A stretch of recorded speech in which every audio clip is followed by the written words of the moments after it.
Hey Panther fans, welcome in to week number 2 of the high school football season. It's the Panther pregame show brought to you by the Franklin Golf Course. George Young, joined by a host of guests here on the Panther pregame show. Got a lot to get to, as we normally do. Let's bring in our first guest. Let's get to it. Let's bring in Matt Klosnick, the soccer coach, head soccer coach for the men's program here at Franklin. She gets settled into the big chair, and we kick things off this week with Coach Klosnick because you are the first ever winner of the Coach's Challenge. Well, I feel honored, honestly. It was great, and I really didn't know what happened until I got a message from some of my players. I guess they saw the stream and they saw the results. I was in class teaching, and next thing I know, because I wasn't just staring at my cell phone, I had messages galore just popping through like, Coach K, yeah, you're the GOAT, that kind of stuff. So, listen, I understand that brings a lot with it whenever you win that first one. I know that everybody's gunning for you, so I've got to try to step up to the plate again here this week. Well, we'll get to this week's Coach's Challenge here in a moment, but let's talk about your team real quick here. Had a busy week this week, but a pretty successful week. Without a doubt, this was what I considered this gauntlet week where we played 4A, Watauga, perennial top 20. We also played Raven Gap last night. They're actually number 49 in the country. Listen, we lost 1-0 to Watauga. Never happy with a loss, however, the effort was great. And then when you play a Raven Gap last night, we tied them 2-2. The old saying, tying is kind of like kissing your sister. However, when you tie a number 49 in the country, I think this says a lot about the direction our program's going. Yeah, absolutely. And Coach, best of luck next week. You've got a pretty busy week next week, too. We do. We got Hendersonville on Monday, which we've never, in the history from what we've played in Hendersonville, no team has beat Hendersonville. So we do have some goals this season. And then we follow up with Polk on Wednesday, and that's going to be quite a trip out there. But again, 2 road trips. It's great to have a good homestand and then go out on the road and be able to play some really good quality teams. All right, let's get to this week's questions in the Coach's Challenge. As I mentioned, this week a little different than what we have had the past couple of weeks as I try to get the questions here. All right. We polled, I think it officially is 11. I think I've said 10, maybe 11. There's a ballot that may be still out. We polled 10 folks, that's a good round number, some of Macon County's finest citizens. And we've come up with the best overall answer to these following questions. Sounds good. Which is the better concession stand snack? Is it hot dogs or is it popcorn?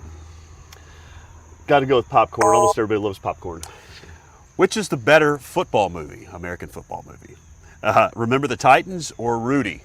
Oh, yeah. That's a tough one. It is tough. Oh, I think Remember the Titans is probably the one that most people will talk about. Rudy's great, but got to go with Remember the Titans. Which is better to watch, college football or the NFL? Oh, college, definitely. Better entrance song if you're coming in to the field. Is it The Final Countdown or Eye of the Tiger? Oh, that's tough. If we're going a little old school, now they're both old school, but I think you got to go Eye of the Tiger. A little bit of Rocky. And which is better, offense or defense? Oh, as a coach, I'm always going to have to say defense. I can't go away from defense. Good defense helps build your offense, and that's true in every sport, I believe. So defense wins championships. Yes, it does. Yes, it does. And offense sells tickets. Yes, it does. That's right. That's what all coaches say. Well, it is always a pleasure to talk to you, Coach Matt Klosnick, the men's soccer coach here at Franklin High. Good luck, and we'll talk to you in a couple of weeks. I appreciate it, George. All right, fans, stay with us as we roll on, counting you down to kickoff. It's the Panther pregame show brought to you by the Franklin Golf Course.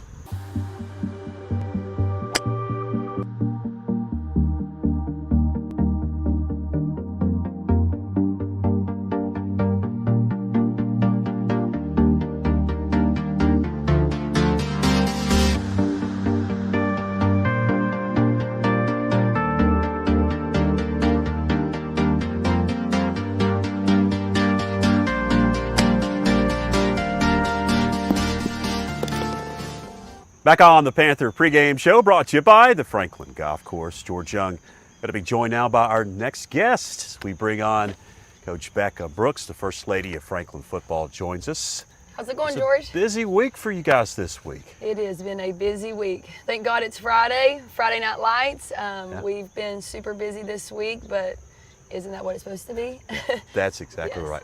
As opposed to last year, we weren't playing anything. Nope. I know that you're thinking you're lucky. Thank God. Tell us how we did this week. We did super well. We went 2-1 this week. We got our first conference win, so that's a plus. We started off on Tuesday with Murphy. That's a heck of a team.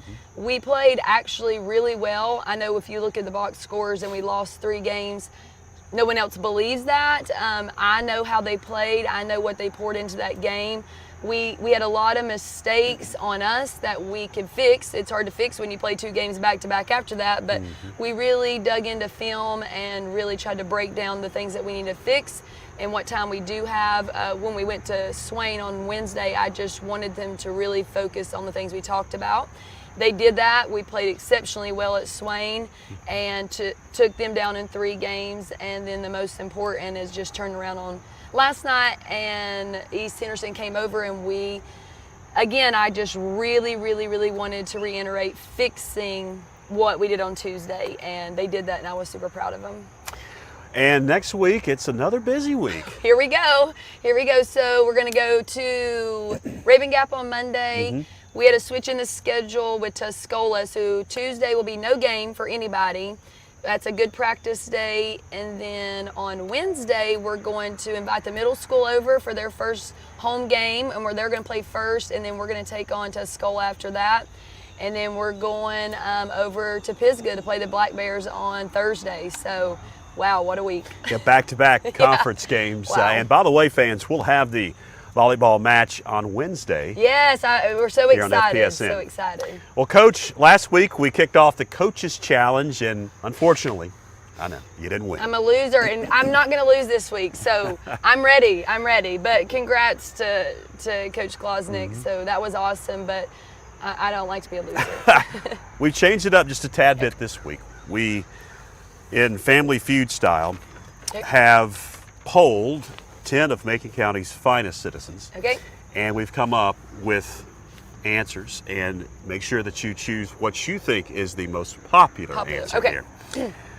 5 questions. Which is the best or the better concession stand snack? Is it a hot dog or popcorn?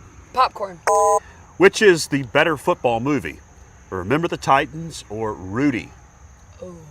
Tough. Oh. My Time, because I can quote everything of Remember the Titans, but Rudy is also good.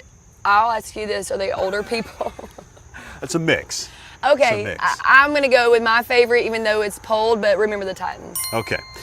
Which is better to watch, college football or NFL? Oh, college.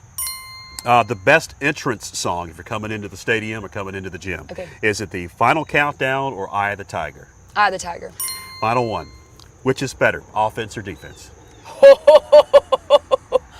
Well, I'm a scorer, and my husband is the offensive coordinator, so we're going with offense. Offense, absolutely. I figured that's what you would say. That's right.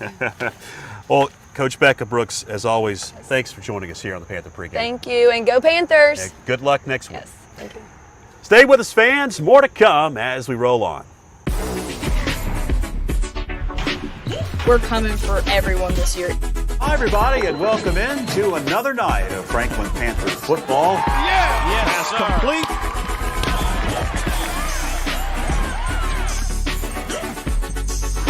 It's good to just go out there and win. Welcome back, Panther fans, as we count you down to kickoff. It's the Panther Pregame Show here on FPSN, brought to you by the Franklin Golf Course. George Young back with you as we get set for kickoff of Hayesville and Franklin. Let's bring in our next guest. It's Jay Brooks, offensive line coach, former athletic director, and he also lines the field out here too. Jay, good to see you. Yeah, thank you. I appreciate it. Glad to be here. Last week, Coach, great win for you guys. First game back out on the sidelines after a season off. Offensive line performed pretty well. Yeah, I was extremely happy for a first game, and building off of the scrimmages that we had, I thought we did some really good stuff. Had very few missed assignments as far as not knowing who to block, and we got to just get better on blocking the guys that we know to block better. So I think we can definitely build on last week. I appreciate that. Tonight it's the Hayesville Yellow Jackets, a team that you guys saw about 5 months ago. You began the spring season against the Hayesville Yellow Jackets and ended up defeating them in the season opener. Coach, what does Hayesville bring to the table tonight for you guys? Well, they're a talented group. They did lose some key seniors. Play extremely hard. They're very well coached. They're blessed to have the coaching staff they've got over there, and those kids play within their system very well. You can tell that they're well schooled, and it is beating Franklin to Hayesville is very important, which it should be very important to us to beat Hayesville. Right. So we'll have to play well tonight and take care of Franklin to give ourselves a good chance to win. Coach, last week we had the Coaches Challenge, the first week of the Coaches Challenge. Unfortunately, you didn't win. But you've got a chance now to redeem yourself. A little different this week is we've got some questions for you, 50-50 shot at it here. Okay. It's the most popular answer you think that our crack staff that put this together. We polled 10 people, and we came up with some most popular answers to these questions, Coach. Okay. Get them ready for you. All right. Which is the better concession stand snack? Is it hot dogs or popcorn? Popcorn. Popcorn. All right. Which is the better football movie? Is it Remember the Titans or Rudy? God, I'm going to say Rudy, I guess. God, that's tough. Yeah. Which is better to watch, NFL or college football? College football. Better entrance song? Is it the Final Countdown or Eye of the Tiger? Eye of the Tiger. Eye of the Tiger. Final one, and I think I know the answer you're going to give. Which is better, offense or defense? Offense. Right. It has to be, considering I coach it. Exactly. Yeah. That's what your brother, I'm sure, will say as well. Former quarterback. Yeah. Well, Jay, appreciate it as always joining us here on the Panther pregame, and good luck tonight. Thanks a lot. Jay Brooks here on the Panther pregame show, brought to you by the Franklin Golf Course. Stay with us, fans. More to come.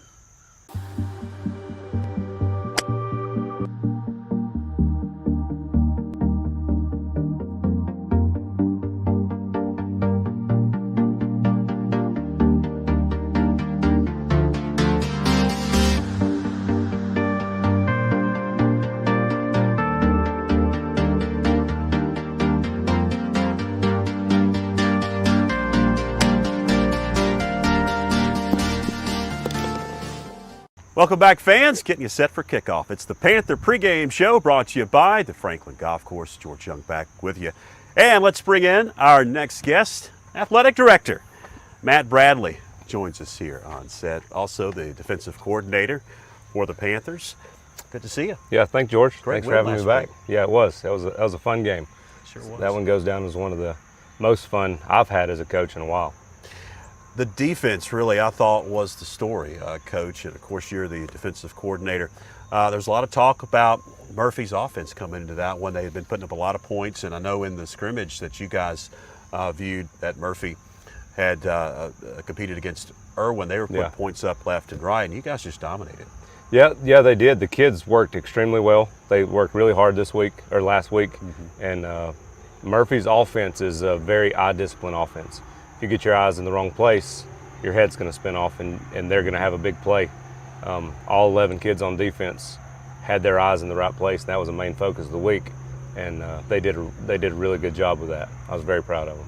Coaches say that the biggest improvement sometimes is from week 1 to week 2.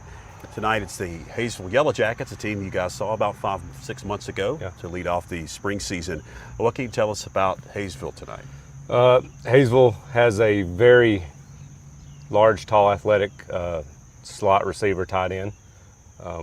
They like to get him. The quarterback runs the ball well. They run more of a spread type look than Murphy does. They will have an inline tight end some. It's still the main focus. One of the big things I like to focus on is focus on us. We got to work on our jobs, our assignments, and then let the rest take care of itself. And hopefully that'll be the case tonight. Well, Coach, last week we kicked off the Coaches Challenge. Unfortunately, you didn't win. Yeah, I don't like that. I know it's it's gotten under your crawl. It's gotten under a couple of the coaches' crawl. So you've got a chance. We're too dang competitive. That's right. You got a chance this week to redeem yourself with this week's Coach's Challenge. And we're changing it up just a bit, as we've got 5 questions for you here. And we actually, similar to Family Feud, polled 10 of Macon County's finest individuals. And we've come up with their most popular answer. So pick what you think these 10 individuals said was the most popular. Okay. All right, here we go. Which is the better concession stand snack, a hot dog or popcorn? Oh, gosh. I'm going to go popcorn. Popcorn. All right, which is the better football movie, Remember the Titans or Rudy? Remember the Titans. Which is better to watch, NFL or college football? College. Which is the better entrance song, Final Countdown or Eye of the Tiger? I'm going to go Final Countdown. All right, final one. And I think I know what you're going to say here, Coach. Which is better, offense or defense? Defense. Jeez. There are your 5 questions, Coach, and good luck. And maybe you can redeem yourself this week. Absolutely. Coach's Challenge. Thanks again for having me. Matt Bradley, Athletic Director for Franklin High School. Got more to come here on the Panther pregame. Stay with us. We're coming for everyone this year. Hi, everybody, and welcome in to another night of Franklin Panther football. Yes, complete.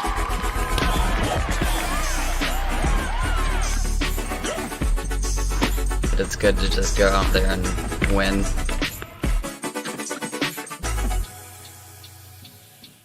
Welcome back in, Panther fans, as we roll on here on the Panther pregame show, brought to you by the Franklin Golf Course. George Young back with you, and we're going to be joined now by the head man himself, Josh Brooks.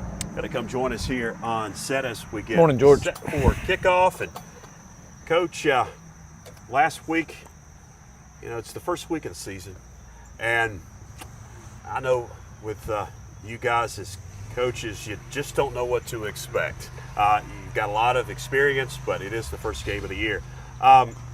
Seemed like you just set the tone early in that ball game and ended up cruising to victory. Well, I thought the 13-play drive to start the game on offense was a big deal. We converted a couple of third downs, made some big plays, put the ball in the end zone. I felt like the energy and excitement here in our stadium was tremendous. And then, they scored, matched it. And then really after that, until we helped them with a turnover, they really didn't move the ball on us, hardly at all. Looking back, they had no plays of 20-plus yards, which if you look back at some of our Murphy games, they got a lot of plays of 20-plus yards. So thought our defense played outstanding. Kickoff team was great. They had an average starting field position of about the 28-yard line. So a really big win for us, a really good start, and I hope we can build on what we accomplished last week. Well, Coach, tonight it's the Hayesville Yellow Jackets, a team that you began the spring season with last year. Tell us, everybody, about the Yellow Jackets and what they're going to see tonight. Well, you're going to see a quarterback that's a good runner, their leading rusher, a good passer, 200 and some yards passing last week, and a team that feeds off their coach. I got a lot of respect for Coach McClure, and a great guy and a good football coach, good basketball coach. You're going to see a team that's playing hard, fighting. They run a multiple front on defense, a lot of 3-4, and offensively it's a lot of spread, a lot of zone run, trying to get the quarterback in space to run the football, and they're going to throw it quite a bit too. So a lot of things to prepare for this week, and they lost last week, so they're hungry to get back on the right track, and we've got to be just as hungry to continue the early success that we had. Well, Coach, last week we kicked off the Coach's Challenge, something new here on the Panther pregame show. Unfortunately, you didn't win. Yeah. It was the soccer coach. Yes. That's we informed you of that before we came on here. But we're going to do it again this week. So you've got a chance to redeem yourself this weekend. We've got a couple of questions here. We, similar to Family Feud, we polled some of Macon County's finest citizens, about 10 of them instead of 100. Yep. We didn't have that big of a staff to go and poll 100 folks, but we've got some questions for you. You got a 50-50 chance this week. All right, which is the better concession stand snack? Is it popcorn or a hot dog? popcorn. Popcorn, all right. Which is the better football movie? Is it Remember the Titans or Rudy? Remember the Titans. Remember the Titans. Which is better to watch, college football or the NFL? College football. College football. Which is the better entrance song? Is it The Final Countdown or Eye of the Tiger? Eye of the Tiger. Eye of the Tiger. These are tough ones. Yes, they are. But hey, Good choices. Good choices. You've got a 50-50 Yes. shot here. All right. I think I know what you're going to say here. Which is better, offense or defense?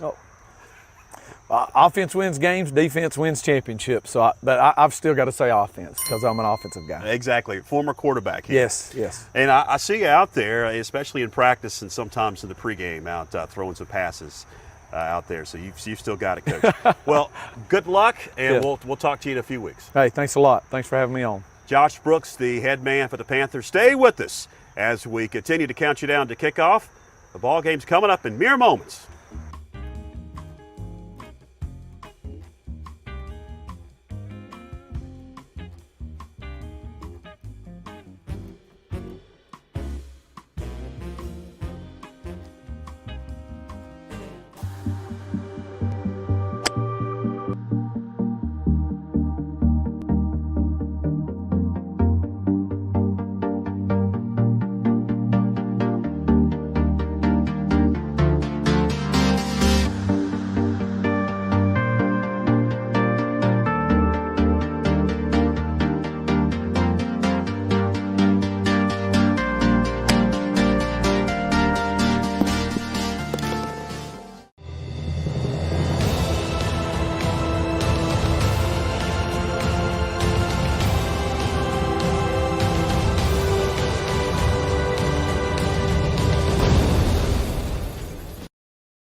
Number 50, Dawson DeVane. And a pleasant good evening welcome inside the Panther Den as we get set for non-conference football action in the state of North Carolina. It is the Hayesville Yellow Jackets and the Franklin Panthers. Good evening, I'm George Young alongside Mike Wood, our sideline analyst, and Byron McClure with me in the booth. A beautiful evening for football here at the pits.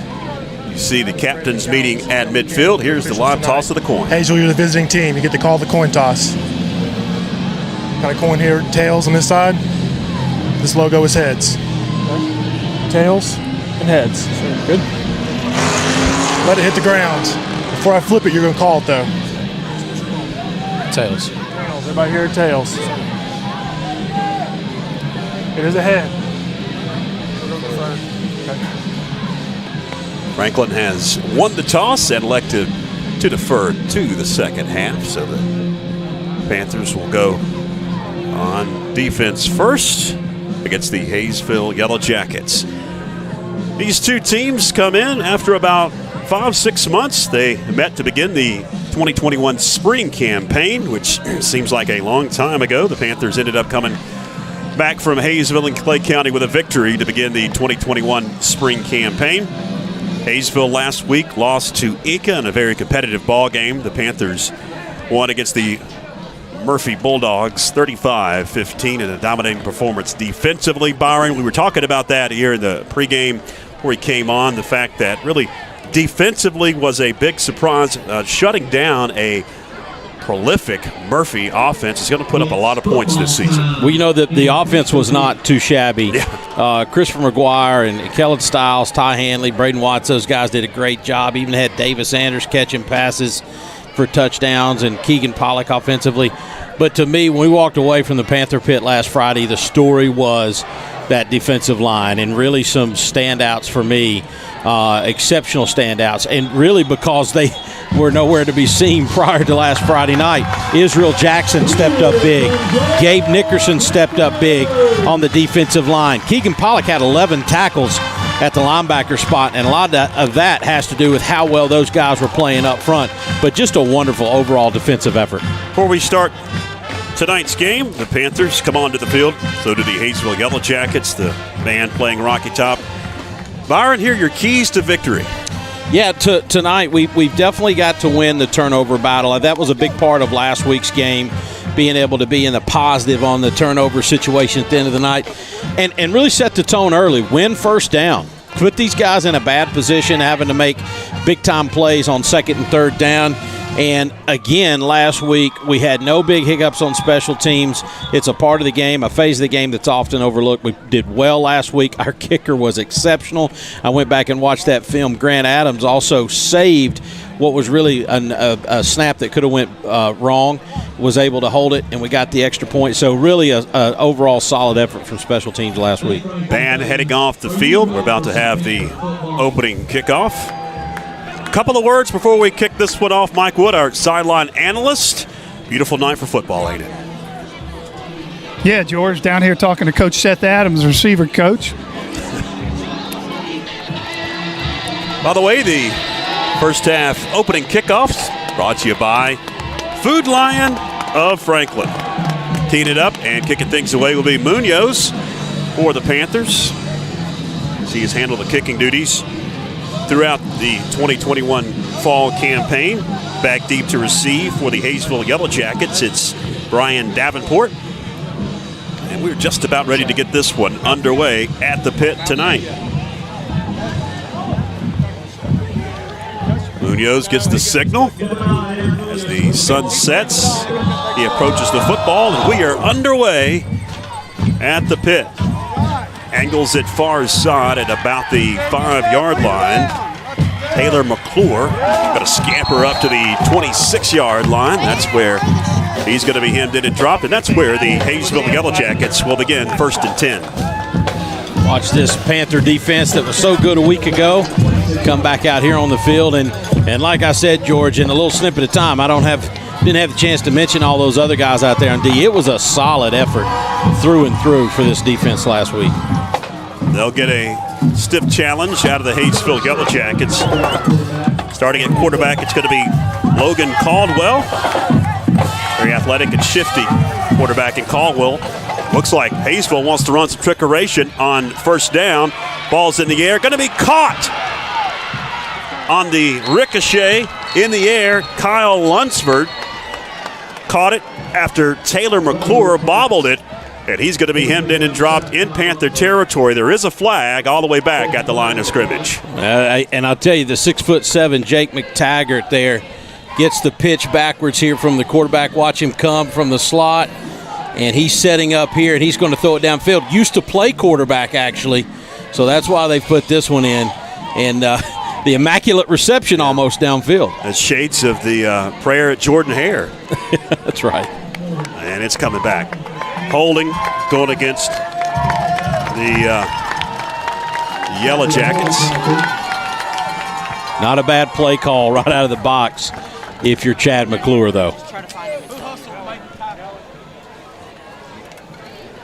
That's going to be a big penalty. And back them up to the 10-yard line. So it's going to be first down and 22 for the Yellow Jackets. Sun's still about halfway covering the Panther Pit field. Beautifully manicured. Had a game last night here, but you really can't tell. JV game, Smoky Mountain and Franklin. That one went to overtime, tied at 0. Logan Caldwell, the signal caller, sets up in the gun, grabs the shotgun snap, got to fake it, and find a receiver. His tight end, Jake McTaggart, to the 27-yard line.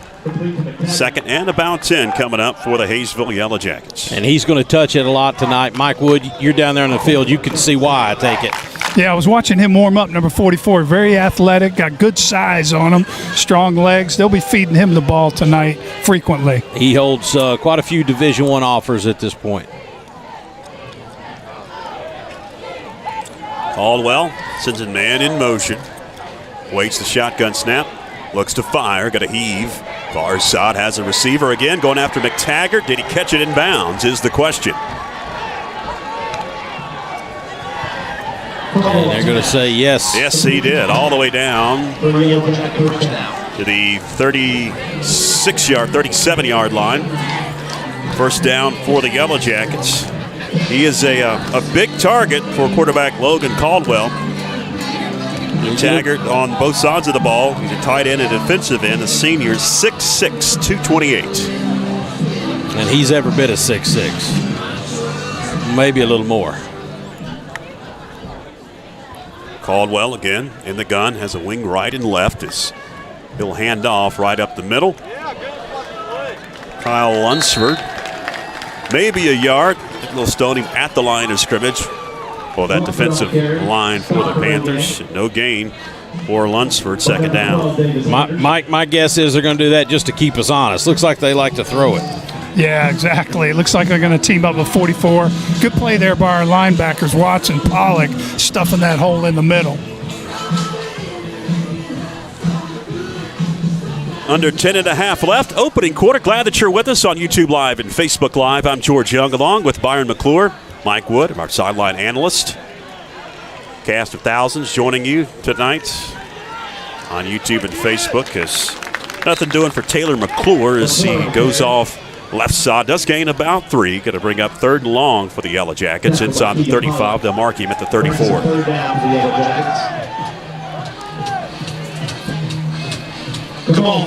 Another good athlete on the field there for the Yellow Jackets. And I got to imagine at some point in time we'll see them trying to get the ball to him. That's number 1, Asher Brown.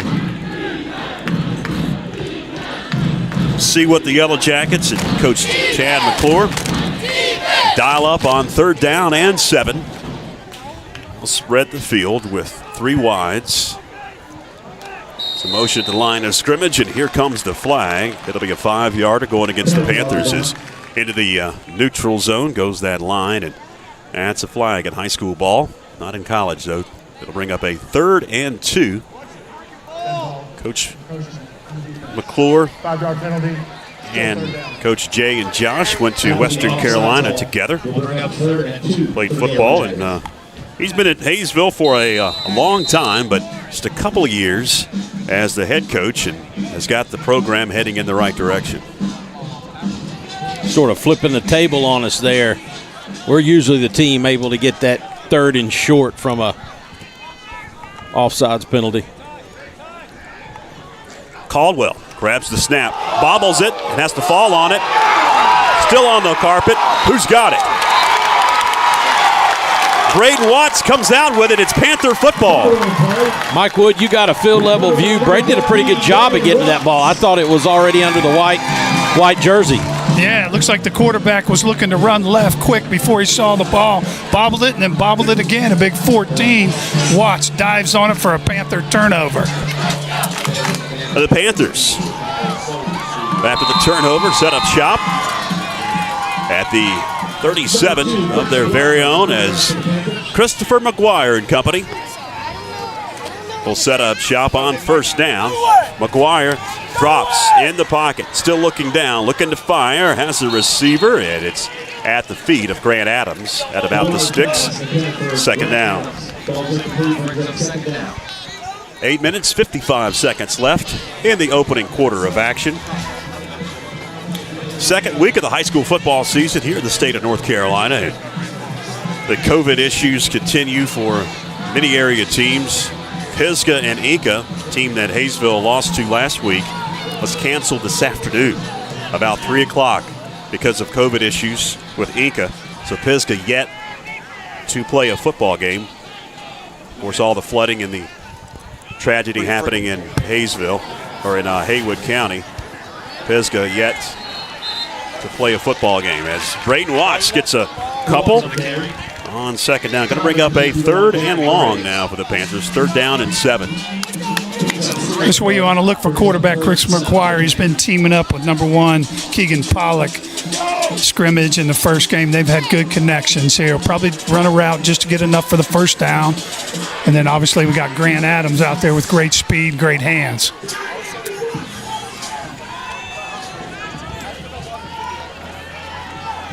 Third and 7. McGuire drops deep, plants that foot, fires. Caught, 1st down and more.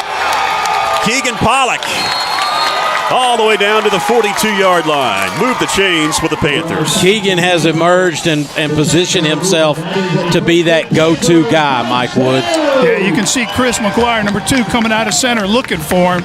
Perfect route there, just past the change, turned around and showed his numbers to the quarterback, and Chris threw a bullet in there. And Byron, you know, we say it every week, Keegan, man, he is tough to bring down. He's a playmaker is what he is. We've got plenty of kids that can catch the football, but Keegan is he's gonna make a play somewhere during the game that helps you get that critical first down. On first down, right up the middle for about a 7-yard gain. That's Stiles, Kellen Stiles on the carry. Bring up a 2nd and short now. Looked like some really nice blocking on that left side. Call out some numbers here if I can see him. That'd be Kevin Cabe's side, and I think that's the McClure kid over there beside him. Great job. Yeah, I talked to Coach Jay about the offensive line. You know, we're young in some areas. He said they are improving every single day, working really hard at practice and in the weight room.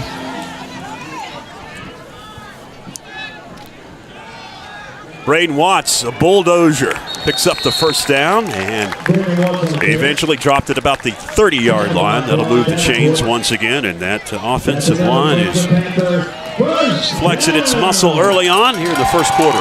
You know what was so awesome? You go back and look at the stats from last week. I don't have those in front of me right now, but the way that Coach Josh Brooks was able to sort of share the load for carrying the football between Braden Watts, Kellen Stiles, and Ty Hanley, it was good to see. Those guys are, you know, they're not going to having to carry it 20, 30 times a game. Ty Hanley cuts it up. Hanley down to about the 15. In the red zone, Hanley picks up a first down. Ty did a great job right there. His eyes were outside, Mike, but he saw a little seam up the middle, able to get the first down.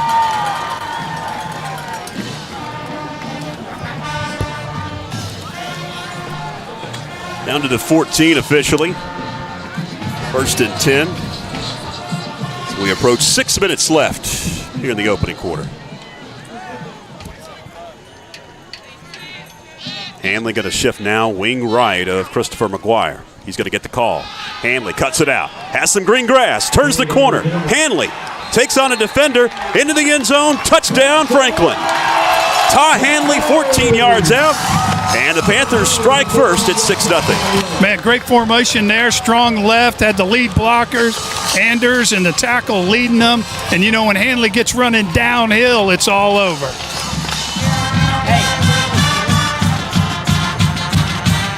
One thing that Ty Hanley does not do, is that's great to be a defensive or offensive player, is shy away from taking a hit, taking on a defender on offense or taking on an offensive player on defense. He goes both ways. We've got a flag as the kick was in the air.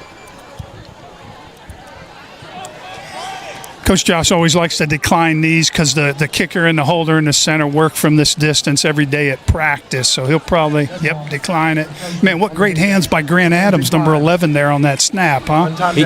He did it last week too, Mike. He's invaluable. I told him that last Friday. Yeah, looks like old Preston Sanders there holding that. Does not let anything get by him.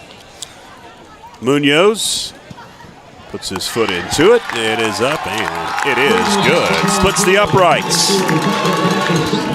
7-0 with 5:49 left in the opening quarter of action. We'll take a break. Hang with us on FPSN.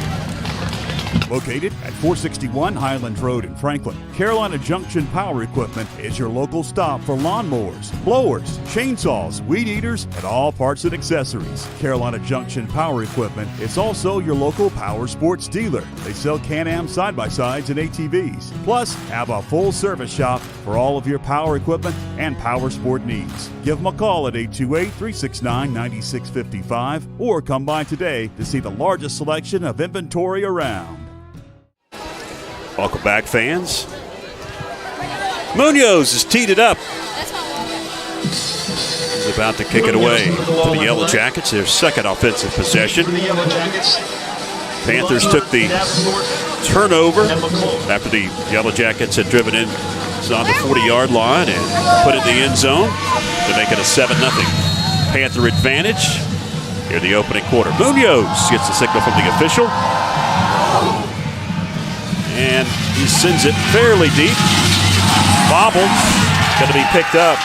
McClure at the 20-yard line. McClure is stopped and dropped there. That's where the Yellow Jackets take over.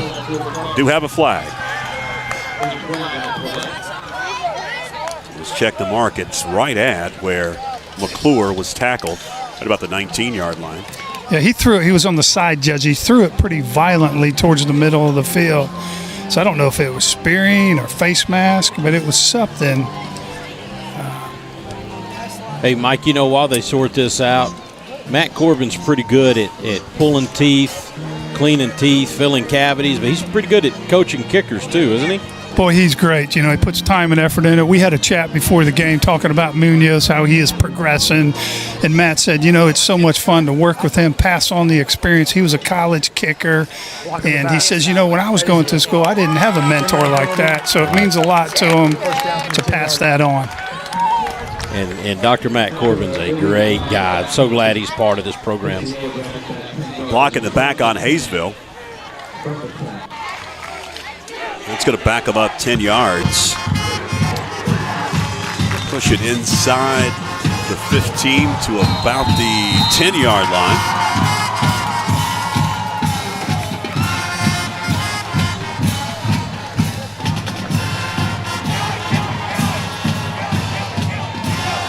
Caldwell and company on first down. Looking at Caldwell, got a pump, firing the flat, got a receiver. 25-yard line. Isaac Chandler got to pick up the first down. If you're a Hayesville Yellow Jacket receiver, you love those formations where you end up on the same side as McTaggart, Mike, because if he runs deep, you're going to get that little underneath look every time. You know it, but even on that play right there, the quarterback rolled. You know he looked for it, number absolutely. 44, Absolutely. covered up, went to a second receiver. Sure.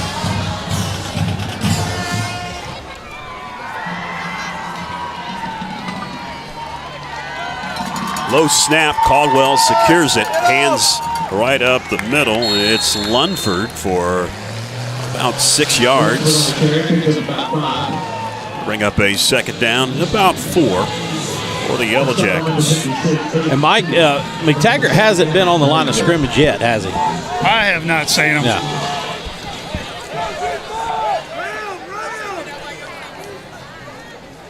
About 4.5 left as the pass goes to McTaggart. McTaggart shaking defenders to the 37. He's upset that he should have gotten more, he thinks. He's a lot to bring down. They've got him listed here at 228. Again, he's every bit of 6'6", 228. And I'm sure out there with the football helmet and cleats, he looks even bigger, Mike. Hey, Byron, is that the young man that went and played down in Georgia last year and then came correct. back? That's correct. Heard a lot about him. Yep. He went down to Towns County, transferred down there for a year, was a state champion in basketball. They won this 1A state championship, and he's transferred back for his senior year. On first down for the Yellow Jackets. Hand near side, it's Lunsford. And Lunsford hemmed in and pushed back at the line of scrimmage. He lost a couple. Host of Panthers in on the tackle. Going to bring up 2nd and 11. Grant Adams giving up about 20, 25 pounds, stuck his head right in there. 3 minutes, 40 seconds remaining first quarter. It's been a quick-moving first quarter. If you just joined us, the Panthers took a turnover by the Yellow Jackets after they took the opening kickoff and marched down to the Panther 37. And then a turnover gave the Panthers the ball, and they punched it in. That's where we stand with 3:20 left. But Hayesville been able to move the football. Caldwell, again, a low snap, just has to fall on it. It's going to be a big loss. The 42. 3rd down and long for the Yellow Jackets. 3-man front right there for the Panthers, and number 56, Aiden Stewart, was the first one to get to the quarterback. How about number 52 showing up last week? Israel Jackson. He was something else, huh? Yeah, I got to talk to him before the game. I said, man, super game last year. And just a big old smile. I said, thank you, sir. But he showed out last week. Hayesville going to spread the field. 4 wides on 3rd down and long. Caldwell rolling, looking to fire. Has a receiver. It's McTaggart, caught near the sticks. It's going to be enough for Hayesville first down. Out of bounds at the 24. There's a flag back at the line of scrimmage, though. I'm guessing, but I think it was a legal man downfield. Hayesville's, they've shot themselves in the foot so far tonight quite a few times just in the first quarter. But you hit it on the head, though. Number 44, Taggart, I believe you said. He took off, and there was about 12 Panthers guarding him. Yeah. He just flared it out to That's the what other. I'm saying, man. Yeah. You could be a hero just running underneath routes with that guy. Yep.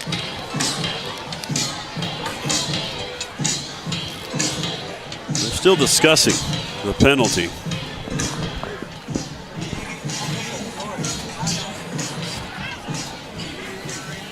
Here's the official. Ineligible receiver downfield on the offense. 5-yard penalty. Still third down. Will be an ineligible receiver. It's going to make it a third down and 20 for the Yellow Jackets. And, Mike, I hate to cast any aspersions on any kid in high school, but speaking of Israel Jackson, is it me or does he not have that kind of frame? Looks like he can handle a few more pounds and set himself up to play this game for a few more years. That's funny you say that. I stood next to him in the locker room chatting it up. He's a lot bigger in person than he looks out on the field. Absolutely.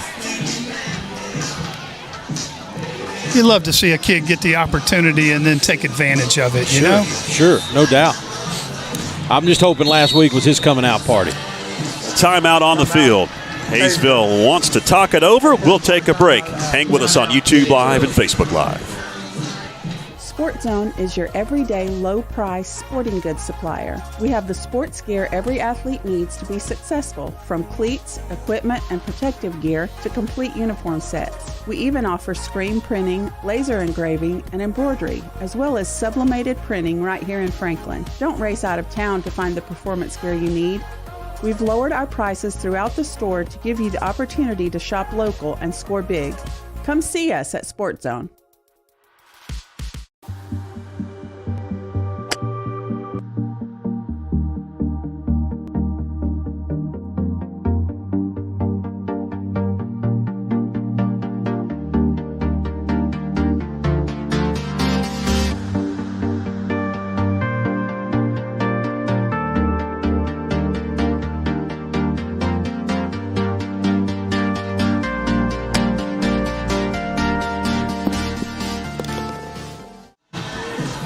Welcome back, fans. Hayesville facing a third down and 20. Call timeout. As you can see on our scoreboard, below the Hayesville and the Yellow Jackets, you see they have 2 left. 2 timeouts. The Panthers have their full allotment of 3 timeouts. 2:34 left, first quarter. We'll see if Coach McClure drew something up in that timeout. They'll spread the field once again with 4 wides. Caldwell grabs the snap. Going near side. Jump ball, and it's incomplete. Asher Brown could not secure that one. Glove coverage by the Panthers defensively. It's going to bring up 4th and 20. Finally go to Asher. I'm really surprised they're just now doing that this deep in the first quarter. He is a really good athlete, really good basketball player. And again, I don't know how that always translates to the football field, but athletes translate in a lot of different places. And Grant Adams had some makeup speed there. He was beat by a couple yards, turned the guns on, and then caught up to him. And yes, he did. That ball a little underthrown, though, because Brown got out of the gate pretty fast right there. So the Yellow Jackets elect to punt it away, and it's going to be Jake McTaggart that will punt things away. As he stands back, puts his foot into it. Took a while. Angles it far side. Got to go out of bounds at about the 20-yard line. That's what the Panthers will take over, 1st and 10 with 2 minutes, 21 seconds left here in the opening quarter. Nice little defensive stand there. There's about a 3-minute, 28-second possession by the Yellow Jackets. We'll see what Chris McGuire and company can do on their second offensive possession of the ball game. After punching one in their first offensive possession. That's where we stand at 7-0. Handoff on first down. It's Kellen Stiles following his blockers across the 25 to about the 29. Stiles able to gain about 5, maybe 6 yards, 2nd and 4. Distinct difference, Mike, when you see Kellen running the ball versus Ty. Kellen's going to put his hand out, actually put it on the back or the rear end of the guy in front of him, looking for some help to get through that hole. Ty's he's full speed ahead, man. 2nd down and 3. McGuire going to swing it out. It's Adams. Form tackled at the 37-yard line.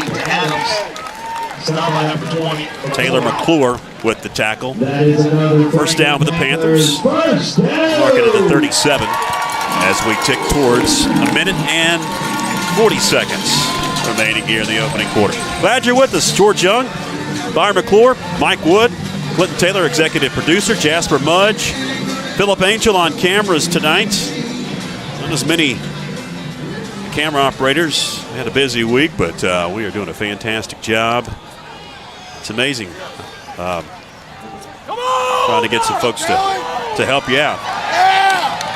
We have some very loyal folks. As Grant Adams in traffic, going to get all the way up to about the sticks. Well, let me tell you what that was. And Mike, you correct me if I'm wrong. I think Jay Brooks was telling Kellen, my guys are out here. You get out here. We're making a hole for you. Come on. Here's the replay. And then there you see. Nice vision, though.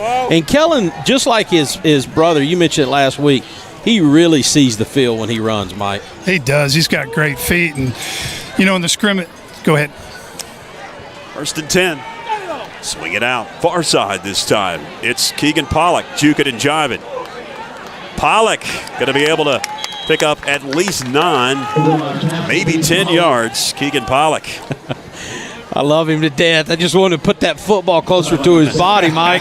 I was thinking the same thing. He's got so many moves back and forth. Hey, but back to the offensive line, when they're pulling in the scrimmage, the guards and stuff, if there was nobody to block, they were stopping. He wants them to keep going around that corner and peeking inside, and picking people off that are coming. I think that's what he was yelling, Byron. Sealing off those guys coming from the middle of the field. Yeah, because in the scrimmage, they were pulling and stopping if nobody was there. He wants them to keep going. Gotcha. Especially like you say with Kellen, he's going to have their hand on their backside anyway, following them. All those who participate. That's going to do it for the opening quarter here at the pit. Franklin up 7-0 as we head to break. Hang with us. $50 winning ticket is. Planning a kitchen or bathroom remodel? The first call you need to make is to Anders Custom Woodworking. Tim Anders specializes in custom cabinetry and granite countertops for kitchens, bathrooms, offices, and entertainment centers. From the large kitchens to the smallest bathrooms, Anders Custom Woodworking will make sure your specific needs are met. Give Tim Anders a call at 828-342-4222 for a free estimate today. We're coming for everyone this year. Hi, everybody, and welcome in to another night of Franklin Panther football. Pass complete.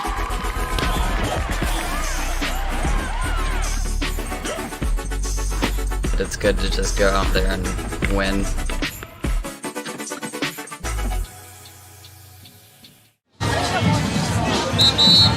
Second quarter just about set to begin here at the Panther Pit. A beautiful evening. Last weekend of August. Sun is setting. The lights are taking hold. Great crowd on hand. A great ball game so far. 7-0 Panthers. Felt like August today, didn't it? A little sticky in Franklin. Started real foggy and humid. Stayed that way throughout. Let's go offense! Won't be long till we get those crisp air, blue sky days. 2nd and a yard. McGuire drops deep. Looks to go deep. And overshoots his intended receiver in Grant Adams. Next weekend, by the way, is Labor Day weekend. Kind of sneaks up on us. Panthers will hit the road for the first time here in the 2021 fall campaign, heading to Bryson City to take on the Swain County Maroon Devils. We won't have that ball game here on the Franklin Panther Sports Network, but you can catch it online with the Maroon Devil Network. Our friends Gary Ayers, Toby Burrell, and the boys will have the ball game on YouTube only. Right up the middle, first down and more. Braden Watts picks up about 3. I love that play, Byron, where Cameron Cody, center, just said, "Get behind me," and the guard, it's can't think of the name of the play, bunch or whatever they call it, but they stay shoulder to shoulder, hip to hip, and just move them down the field. It's like a herd of cattle going together. Cameron Cody, number 50, he has fun playing football, guys. Grant Adams on the swing pass. Adams, first down and more. For the 26, move the chains once again. And you know what's awesome about kids like that? He has that much playing the game without the ball. Yeah. Like, the football is irrelevant to him. I mean, obviously he's the center, so he gets to touch it. But you know what I'm saying? Yeah. Yeah, he's never going to show up in the stat line. He just likes to get out there and loves the physicality of the game, loves the competition. And if you're a coach, man, you take those kids all day. Yep. On first down, pitch goes to Hanley. And the flag comes out as Hanley gets inside the 25 to about the 22. We'll check the marker. It came from the back side of the play.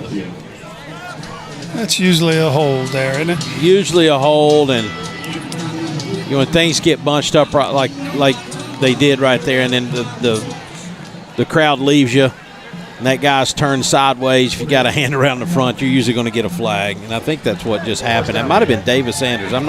Or Braden Watts. I couldn't tell who that was. What did he call? I think it was a hold, officially. A couple things out here tonight, though. Coach Josh throwing wide to the receivers, Adams and Pollock, kind of keeping those corners and safeties in check there that can't get in the middle. It's the biggest thing, biggest weapon we've got right now offensively, man. Just making teams stay honest. Yep. And we sure have a quarterback that's can handle the football, swift feet, cool and calm out there. McGuire on first down and 23. But a handoff. Again, it's Hanley trying to turn the corner. He can't. After about a 4-yard gain for Hanley, that'll stop the clock briefly to the 35. Second quarter of action here on the Franklin Panther Sports Network. Being brought to you by the Food Lion of Franklin. In the old Bilo location in the Macon Plaza Shopping Center, right off the Highlands Road in Franklin. If you haven't been by their new location, go by and check them out and tell store manager Christy McGuire and her fine staff how much you appreciate Food Lion bringing you Panther football on FPSN. Second down and 18. Option. Pitch goes to Ty Hanley. Hanley getting about 2 yards to the 32. It's going to bring up a third and long now for the Panthers as we take under 10.5 left here in the opening half. And as we run that more, we'll get a little bit better at that, Mike. Yeah, I think so too. And, McGuire pitched the ball pretty quick. He didn't want any part of that 44. Don't blame him. And then on the play before, Coach Jay was getting on Hanley a little bit. He needs to cut that up and head up the field. Tried to go wide there. The blocking was set up in the middle. Easy to see on the sidelines. On third down, McGuire deep. Beautiful. Pass complete. Grant Adams juking and jiving. Grant Adams first down to the 11-yard line. Just a great play call, Mike. Beautiful. Nice little middle screen there. Let the defensive line come up. And then, hey, what kind of wheels and moves there for Grant Adams, number 11. That was nice. Watch this. Watch this as he lets it develop, lets him get in the backfield, dumps it off there to number 11, and some nice moves, cutting back across. Look at him take. Oh, nice. Sets up number 6, makes the move. First down. Ankle breaker. Nice move by the senior. First and goal. Right up the middle, it's Braden Watts. Braden Watts into the end zone, touchdown. Took on a couple of defenders, and nobody wanted a part of him. Working in there with that beef at center. Cameron Cody and the 2 guards opened a nice hole.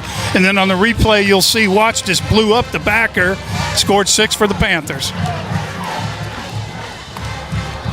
13-0 with 9:26 left. Awaiting the extra point by Munoz. Grant Adams to hold. Sets it down, the kick is up, and it's good. 14-0 with 9:26 left. in the opening half of action. We'll take a break. Hang with us on FPSN.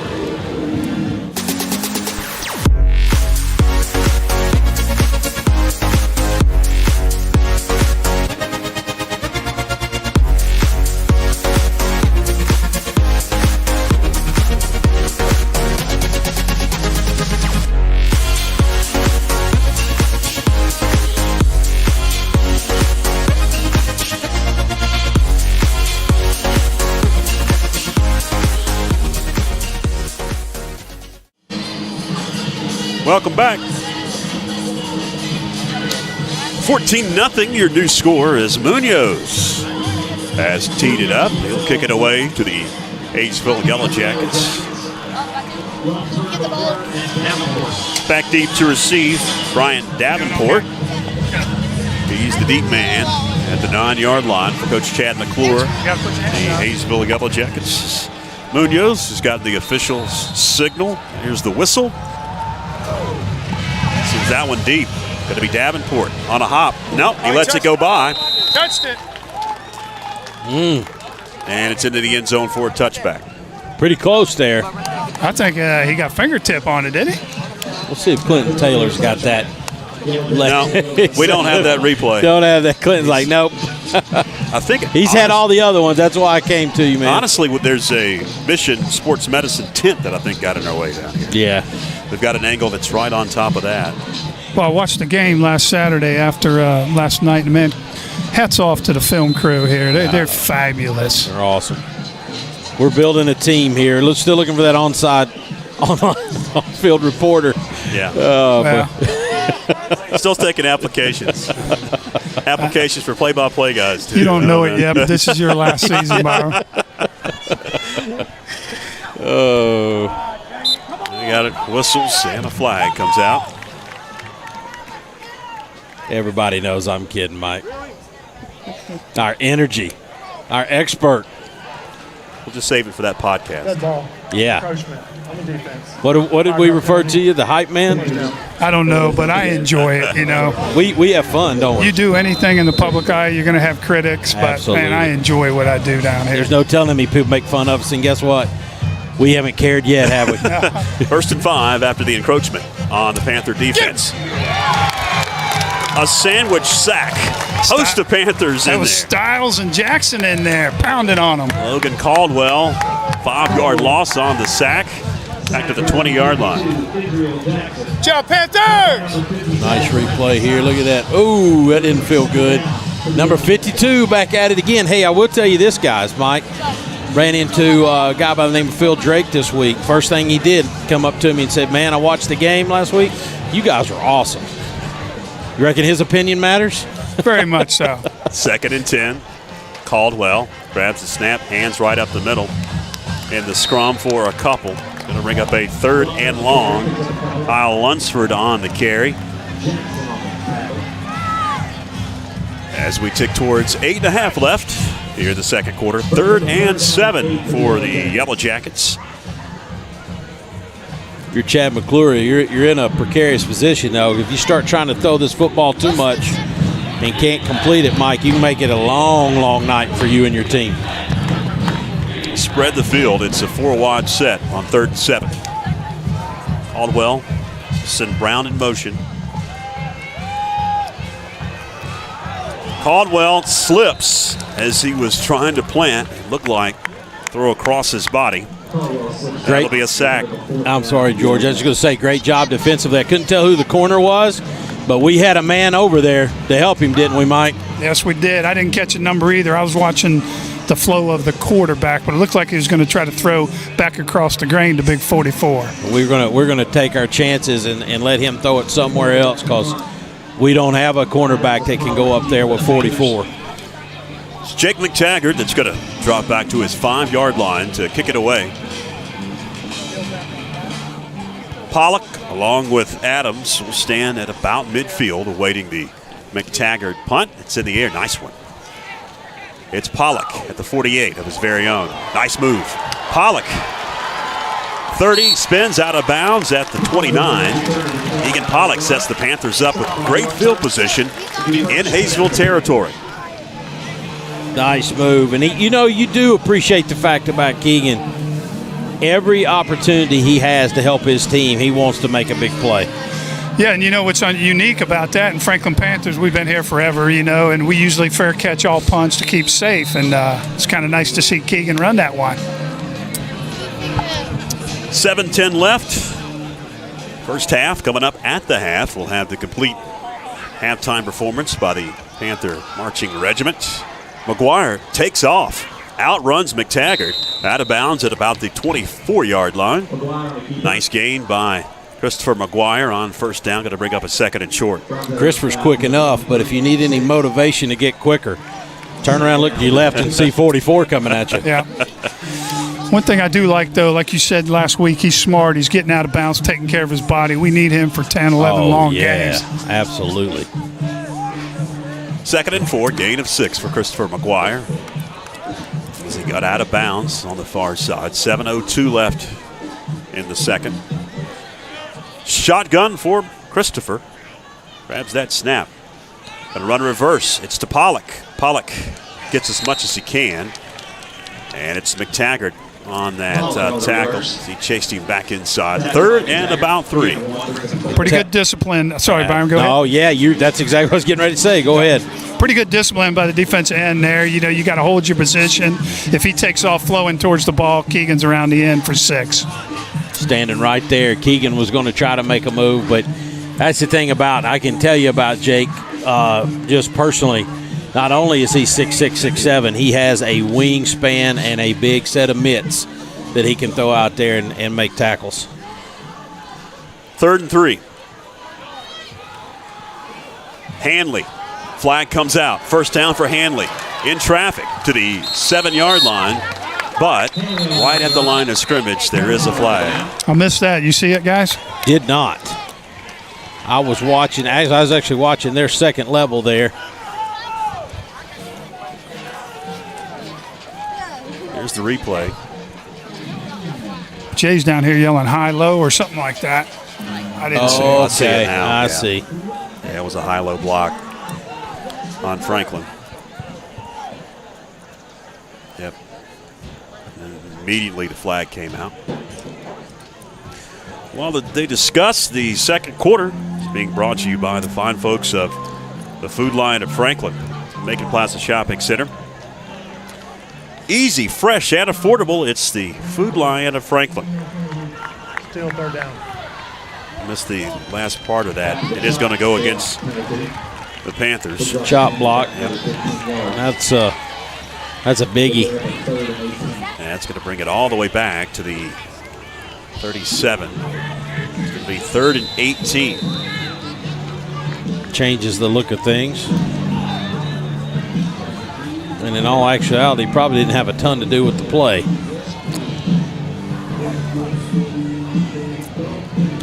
Clock starts to roll as we tick under 6 minutes left. We would try to get you some scores from around the area, but the internet here in the booth and our cell phone signal's not very good, so I don't know if we're going to be able to tonight. Some interesting games going on across the mountains tonight. Franklin calls a timeout. We'll take one as well. Hang with us.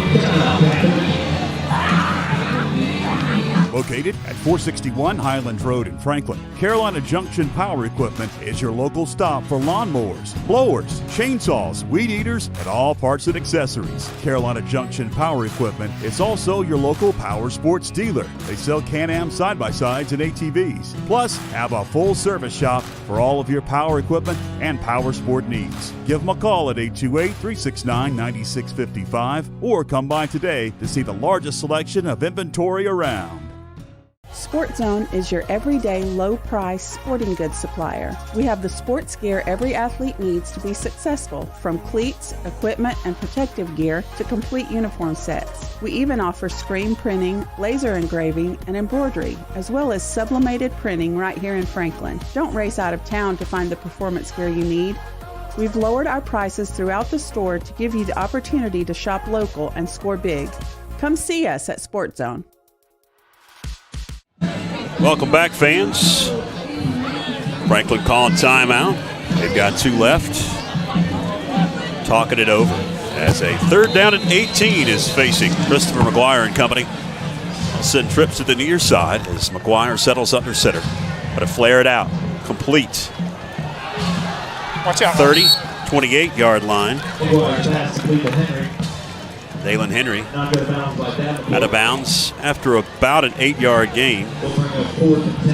Pretty good wheels there for number 23, huh, Byron? Yeah, great to see Dalen have a chance to get to football. Plays hard on defense. Missed him there in the spring season, the short season. He had to sit out, but great to have him back out here on the field for the Panthers. Looks like Munoz is going to attempt a field goal. This is going to be a 46-yarder from the near hash. That's the left hash. Kick is up. It's got the distance. And the kick is good. 46 yards. Eric Munoz tacks on 3 more, and it's 17-0 Panthers with 5:32 left in the second quarter. Hang with us. We'll be back right after this.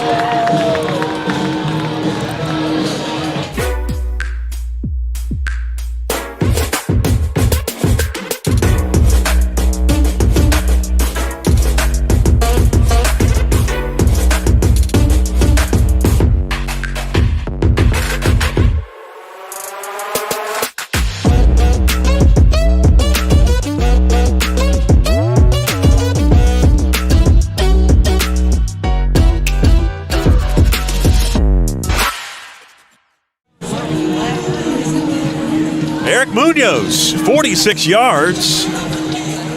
Tacks 3 more up on the scoreboard for the Panthers. 17-0, your new score with just about 5.5 left in this first half of action.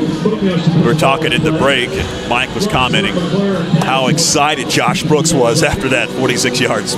Absolutely fired up, and you know that's special. The reason he's grinning, he don't need those 3 points tonight. But, Mike, that's a weapon you don't always get to have in high school football. And you know as well as I do, inside the 30, Josh is in 4 downs. Oh, absolutely. It's nice to have that weapon. Lunsford picks it up on a hop. Flag comes out as Lunsford is up to the 33-yard line. That'll most likely be a block in the back. That'll back up Hayesville. As in the second quarter, we've had a barrage of flags that have slowed pace of play while they sort things out. Let's run down some scores. Let's refresh these. I did get some internet up here. Just kind of like playing Russian roulette. Hayesville, 10-yard penalty. First down. It's going to be a hold against Hayesville. Hey, I lost track. Did Hayesville have 2 turnovers so far or just 1? The bad snap was a turnover. That was the only one, right? That's all I've got. Okay. Tuscola, member of the Mountain 7 Conference, we'll see here at the pit in about a month. Up on TC Robertson in the second quarter, 22-8. No score between Robbinsville and Brevard. Cherokee up on Avery County, 14-0. That's in the second quarter. 21-0. Hendersonville over West Henderson. That's in the second quarter. More scores after this play is Caldwell going to heave one before he got walloped in the backfield. And it's going to be incomplete to Lunsford. Second down. Might have rushed that one a little bit. I think that was Davis Anders coming off that left side, applying some pressure. You know what a big part of that is, man? Sneak your eyes down to number 25, Gabe Nickerson, sophomore, weighing at 215. He made a center and a guard contain him, which opened up some holes for the other players. That kid is strong down there in the middle, number 25. He's just a madman, and he's going to demand a lot of attention. Caldwell grabs the snap. Dumps it off. Lunsford. About the 20-yard line, takes a vicious hit. Flag comes in, may get targeting. I disagree with that. I'm right here, 5 yards from it. His head, you can hear that. Not down. You can hear that hit for sure. We'll check to see. Usually pads popping when you hear it sound like that. Exactly. They may wave it off. We'll see. A couple more scores as they discuss. Next week's opponent for the Panthers in the second quarter, that's the Swain County Maroon Devils up on Smoky Mountain, 14-0. Asheville trails Kings Mountain illegal helmet contact on the defense. Oh, that's horrible. Yeah, I'd like to see that. You got that one, Glenn? Helmet to helmet contact. Here's the penalty. Here's the replay. Oh, there it is. Well, what do you guys see on the replay? Stand corrected. Yeah, that's He led with a helmet. Yep. Yeah, we've got one that came in there and put the crown down right at the last minute. And what a kid was shot, stood by up. the way. Good gracious, that was a great shot. Was that Phillip, I believe, on the Zoom? It's a great view of that penalty. Nice camera work, guys. Great job. Proving once again we're wrong.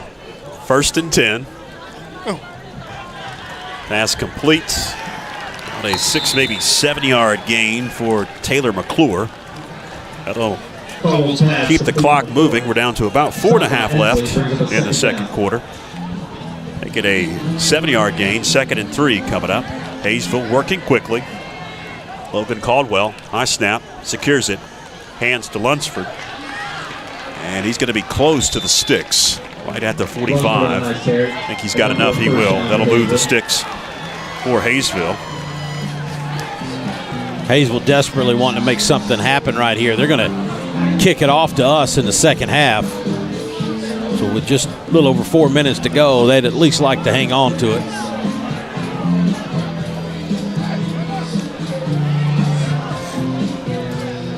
Approaching 4 minutes left.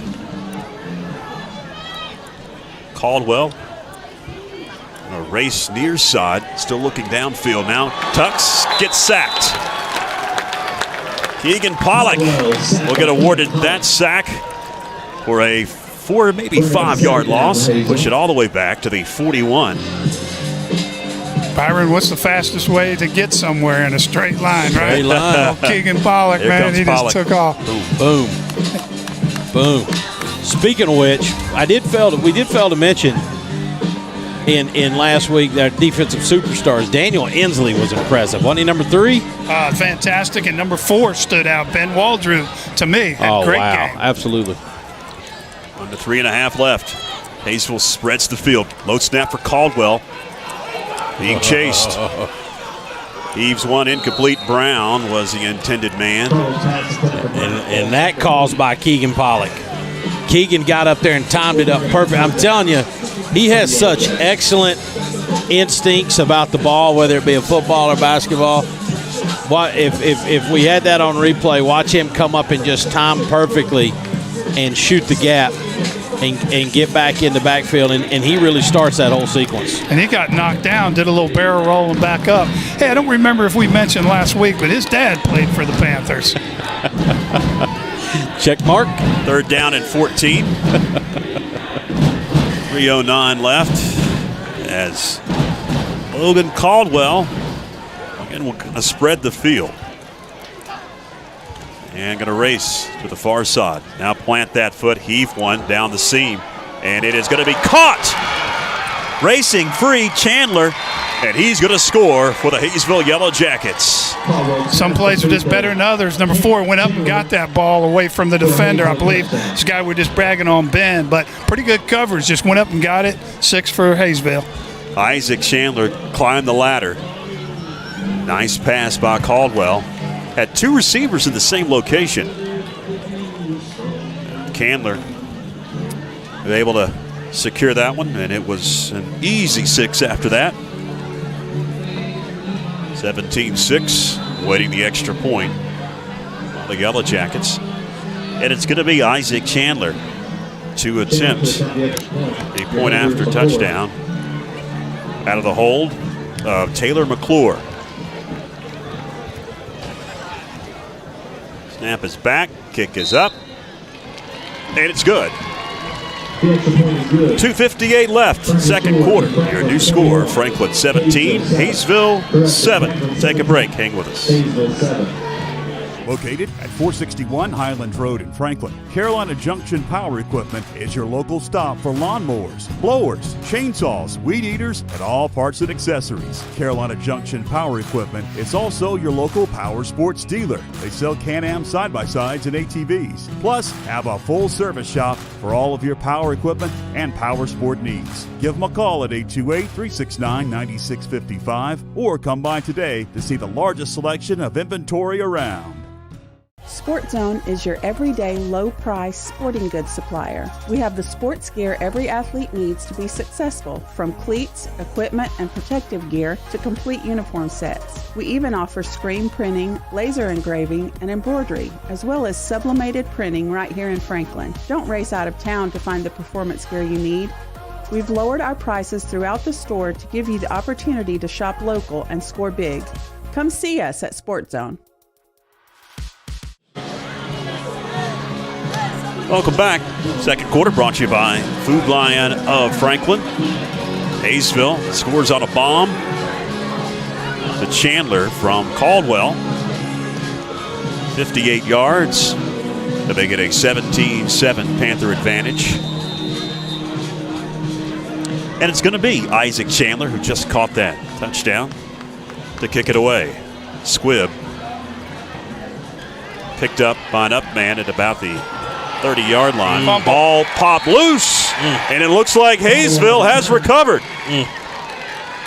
You know those days in practice when that up man catches it and he starts to run with it, and it's just a time for the special team coach to say, no, you're not here to run it. So I'm thinking of one of those days. But just, yeah, something you got to, man, just not a good position here, giving up the 58-yarder, 2:46 to go in the second quarter, and giving them the short side of the field. And Coach Josh Brooks wants to talk things over. Second charge team timeout this half. 2:46 left. Hayesville will take over after the turnover, the first turnover for the Panthers here in the ball game at their own Panthers 42 after the timeout. Next week, fans, the Panthers hit the road to Bryson City to take on the Swain County Maroon Devils. We won't have that game here on FPSN, but you can tune in on YouTube only. Maroon Devil Network will have it with Gary Ayers and the boys. And we joke about firing folks and getting somebody else here in the booth. Well, Gary Ayers is about as good as it gets. Oh, man. So you'll enjoy Gary next week. He's, yeah, if you're going to stay home and watch it, listen and watch Gary. Voice of the Catamounts as well. Most people out there know Gary. Used to do radio here. Franklin High School. 20 years ago. Hey, did get a check in there, Mike Wood from Cecil Pollock. He's listening at home, a little under the weather, but he's tuned in. So back to action. Caldwell, wing right and left, waiting the snap. Now we've got whistles. Davis was hoping that McTaggart would realize he'd jump before he got to him. Because Davis just standing flat-footed thinking, hey, man, there's no play. Slow down. That'll be a 5-yarder. First and 15 coming up. And we're about 2 minutes, 46 seconds away from halftime. Of course, we'll chat with Jay Brooks. Then we'll have the halftime performance by the Panther Marching Band. So stay tuned at the half for that. First and 15. Caldwell fakes the handoff, runs the option, pitches it to Lunsford. Dives out of bounds after picking up about 7 yards. Is that a flag? I thought I saw a flag as well, Byron. Yes, there is one on the far side. Something happened over there on the sidelines afterwards. Sitting at about the 36 on the chalk. Here's the replay. What happened here? Let's see. Oh. Okay. What happened? Well, acting. Yeah, well, Daniel gave a little separation shove, but it looked like a nice little flop job. And he sold it. He sold it. Here's the translation. Daniel Ensley, after the play was getting up, was just sort of pushing off the kid to try to create some separation. Kid flopped. Flag comes out. Whatever it takes. You get the official. Throw that hanky. 15-yarder, going to push it into the 25 of the Panthers for the Yellow Jackets. First and 10, 2:32 left. Caldwell going to send a man in motion. Low snap, hands to Lunsford. Nope, takes it out of the belly of Lunsford and gets walloped at the line of scrimmage. Does the quarterback Caldwell. No gain, 2nd and 10. Caldwell put in a bad spot. Snap was wide, and he was just trying to make something happen there. But Panther defense standing in the gap, ready to make that tackle, and really right here needs to bear down on this 2nd down play. Taking under 2 minutes left. Say a gain officially of a yard. 2nd and 9. Logan Caldwell awaiting the snap, and the snap was low. Picked it up, hand to Lunsford, and Lunsford in the scrum, out of bounds after about a 3-yard gain. Kyle Lunsford, Jr., listed at 6'2", don't have the weight on him, but he is a tall fella. He's a load. Making a gain of no yards officially, looks like. Mike, hopefully the Panthers will be able to hold him right here. If not, are you going to switch and try to interview Baylor instead of Jay? Nah, me and Jay go way back. You know, he's an intense coach. Love having him down here on the sideline, and we'll just ask some basic fundamental questions and let him lead from there. 3rd down and 9, 1:15 left, opening half. Caldwell looks to fire, has a receiver, and it's incomplete. Ooh. McTaggart was the intended man, and a late flag. No. That came from the back judge there. What was that? Well, again, they've got Daniel Inslee, who was never even saw the ball. Here's the in pursuit of the play. The attempt was to McTaggart through his hands and finishing out the play. Daniel just thought he was making a tackle. Man, that's a tough one. That's a tough one. Here's another angle.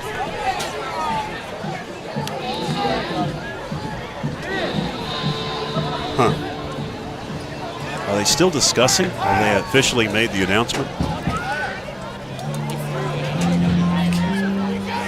There are 2 penalties on the play. There we go. Holding on the offense. Personal foul on the defense. Those penalties offset. Still 3rd down. I think Josh wants to talk. Right here. I think he's inviting them to Thanksgiving dinner. Yeah, sounds like it. Let's break bread together. What did it show on the replay? I'm out. Well, again, Daniel Inslee's in pursuit of the play, coming at an angle. He doesn't even see the ball. He just knows where it's coming. And so he's positioning himself and getting low to make the tackle. Oh, okay. And he is just a hair slow. The ball beats Inslee to McTaggart, but goes through McTaggart's hands. You know, it's half a second, and then Inslee hits him in the hips. There goes the ball. Here comes Daniel. There was nothing illegal about the hit, other than they say that it was, I imagine, late. But It's bang, bang. It looked worse than I think it was. If you're just looking from an angle like the officials are, it looked worse than it actually was. So, penalties offset. There was a hold on Hayesville, personal foul on Franklin. So the penalties offset, going to bring up a 3rd down and 9 for Hayesville with 64 seconds left at the 24 of the Panthers. If you just joined us, it was 17-0. Hayesville able to hit a bomb, a 58-yarder to tack on a touchdown and an extra point. And then on the ensuing kickoff, Franklin fumbled and gave the ball back to Hayesville. That's where we stand. 3rd and 9 for Caldwell and company.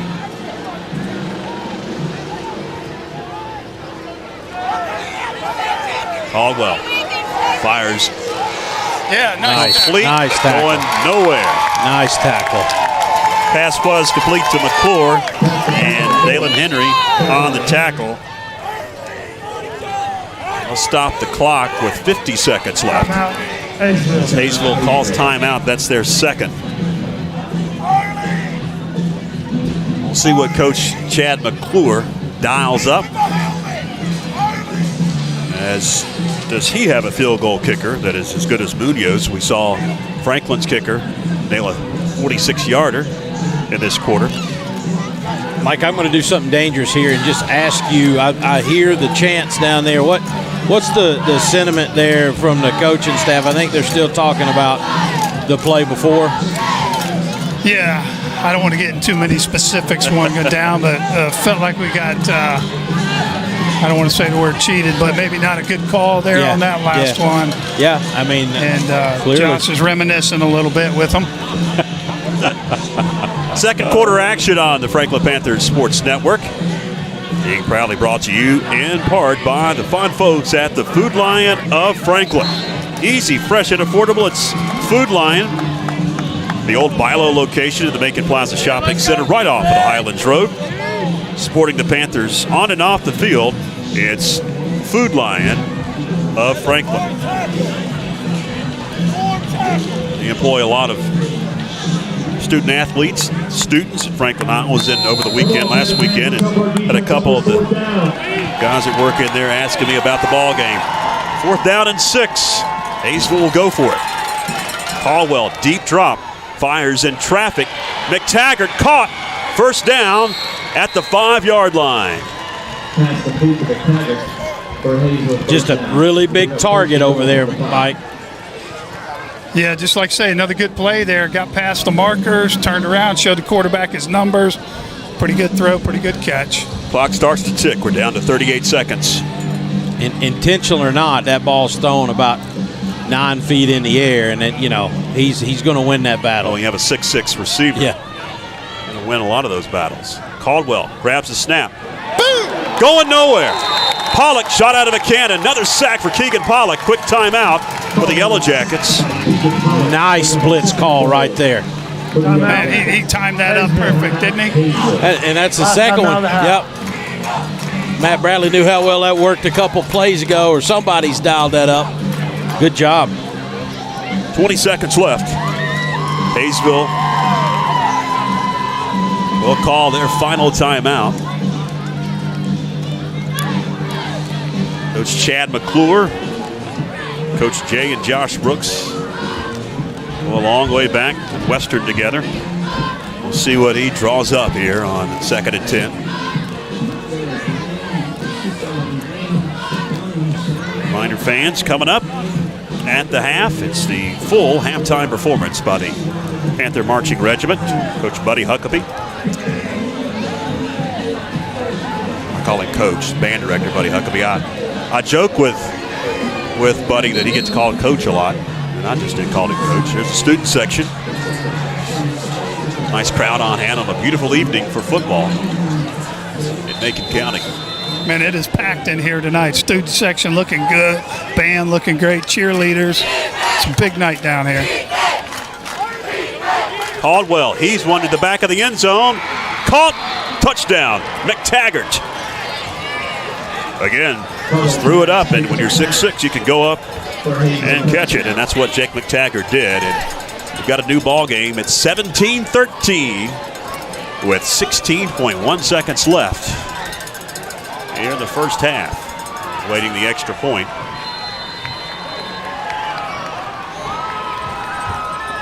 Isaac Chandler will attempt the PAT.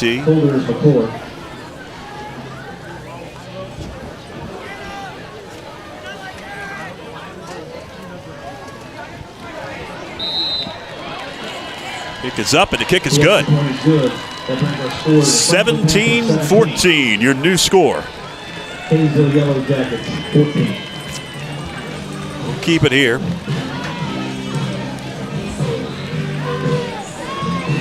As the first quarter was all Franklin, dominating performance, and the second quarter has drug on, and Hayesville hits a couple of big plays. You have seen some of their athletes, you've seen some of their playmakers, especially McTaggart, and it has turned the tide here in the second quarter. You're surprisingly only down 3. Told Chad McClure that on the bus ride over. I promise you he would have took it. Mike Wood, are we What's the potential for trickery right here? Well, I don't know. You know, they got to be happy where they're at, 17-14. They were down 17-0, and you can tell they got a little bounce in their step, a little momentum going. So I figure a long kickoff, and then we'll take it to the locker room, see what happens.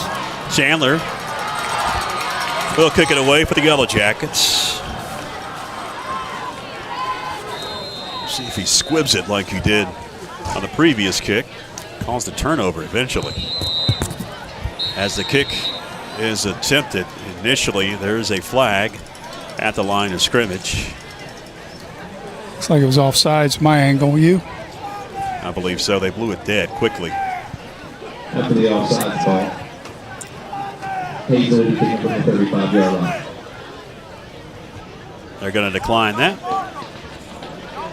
And re-kick. Correction, penalty decline.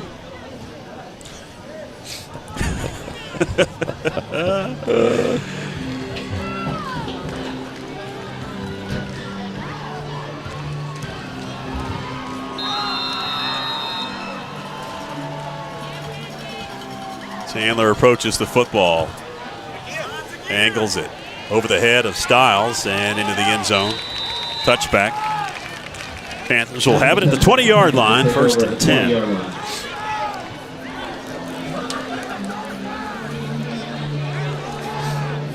Just moments away from Mike Wood catching up with Jay Brooks for a halftime chat.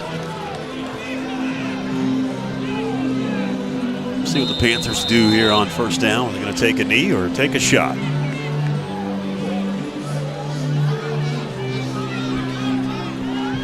McGuire set up in the gun with Hanley on the wing right. Looks like it's going to be Hanley with the carry. Hanley, 35, 36-yard line.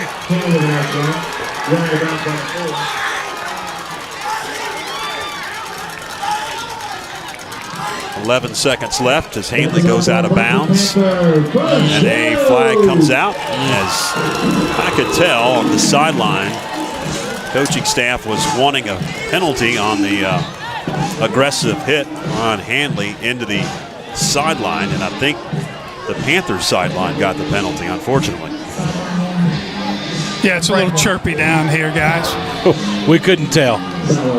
That's why you're at the 40-yard line on the opposite side, Mike, now. So. You've become a veteran at this, man. We don't hear You've exactly become a veteran. what's being said. Don't be part of the story. Yeah. Oh, man. It was just a warning. 1st down. Hanley. Some blockers. Probably is going to run the clock out. And it will. Oh, we've got 0.9 seconds left as they'll stop the clock because that is a 1st down. No timeouts left for the Panthers, so that's pretty much going to do it. Once they run the clock, they won't be able to. That'll do it. And that takes us to halftime. Again, your score, the Franklin Panthers. So at the half, 17-14. As Mike will track down Jay Brooks. There's a lot of chatter going on between the two teams as they both head off into the locker room. And Mike Wood has caught up with Jay Brooks. Mike, take it away. Hey, thank you, George Byron. So we're down here with Jay Brooks, offensive line coach. Jay, there's a lot of hecticness going on. What's happening? Well, I've always said this in football. The film don't lie. You know, we film everything. The film don't lie. We can watch it right on the sideline. And, I mean, like I'm just telling these officials to pat them on the butt over there because that's how we're being treated, I feel like. We've had the ball 3 times on offense. We scored all 3 times, 2 touchdowns and a field goal. And then we had a huge helmet-to-helmet call on our defense right here. They were playing outstanding, and it turned into a touchdown, and then it sort of snowballed on us. Yeah, they grabbed a little momentum with that long pass and then the turnover on the kickoff. Yes, it absolutely did. They gained all the momentum, and I'm glad, you know, the halftime happened right here, sort of get in there and get something fixed here. I think that we've got a good game plan on both sides of the ball, and we as coaches have to calm down and the kids, and we'll be fine in the second half. Good deal. Hey, one quick question before you go. Look at this atmosphere tonight. Student section, the band's rocking, cheerleaders out. Hey, this is our second straight home game, and I can't say enough about that student section. Our band is obviously first class. We got our cheerleaders back tonight. The stands are full. Great atmosphere here, and you guys do a great job. We appreciate your time. Thanks, Coach. Thank you, Mike. All right, we're going to take a break, and the band, as you see, is coming on to the field, and we'll have the full halftime performance by Buddy Huckabee's crew here in just a few moments. Stay with us.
This year's halftime show is entitled Coming Home, and it's a tribute to honor those that fight and have fought for the freedom that we all have today. The band will begin their 7-week regional competition season on September 25th at the Southeast Marching Regional 2A Championships in Atlanta, Georgia. Tonight, we are excited to give you a small taste of Coming Home. We invite you to join us each and every home game as we continue to add more music, props, acting, dancing, special effects, and formations to our competition show. We have a special announcement.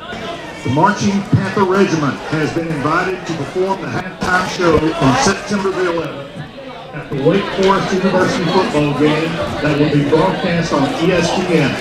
We hope that they give us a glimpse on TV. And now, under the field leadership of drum majors Sam Ledford, Tyler Martin, and Jacob Cade, the 2021 Marching Panther Regiment.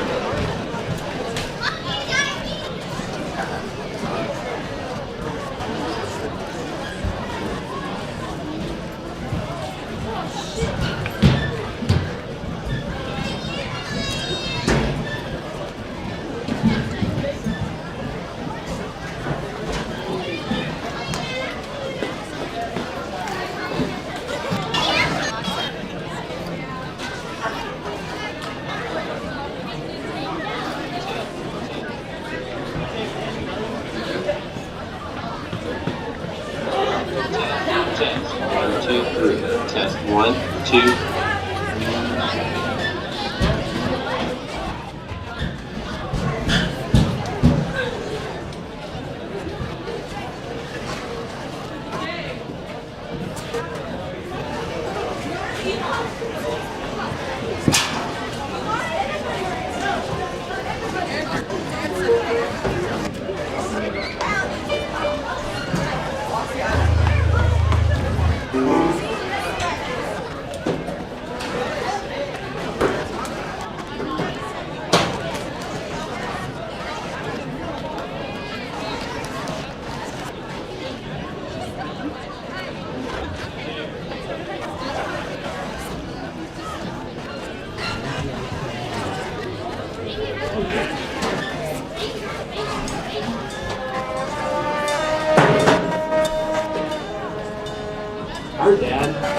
always been a hero. He had the courage to stand up for others and be a part of something bigger than himself.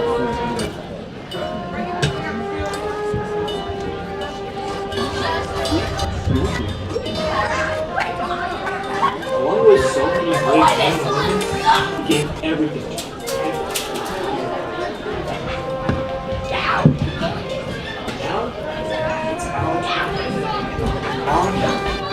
We want to make a difference, just like you do.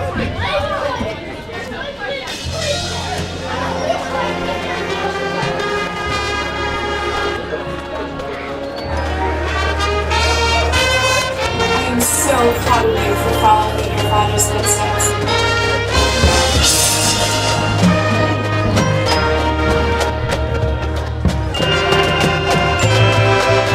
Take my voice. Please come home.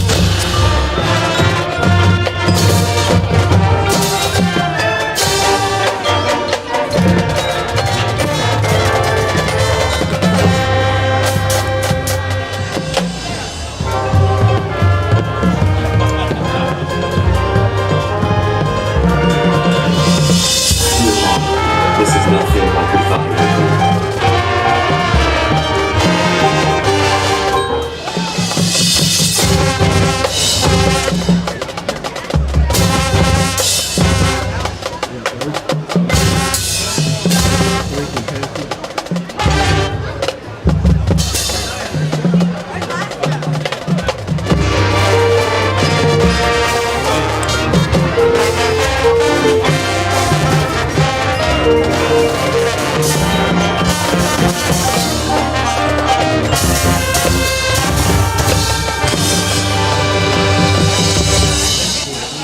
Every report that has come back from the battlefront stresses this fact.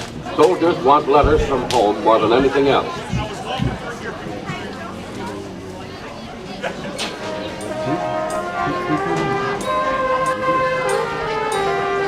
Dear Mom, we hope this letter finds you well. It's starting to get cold here.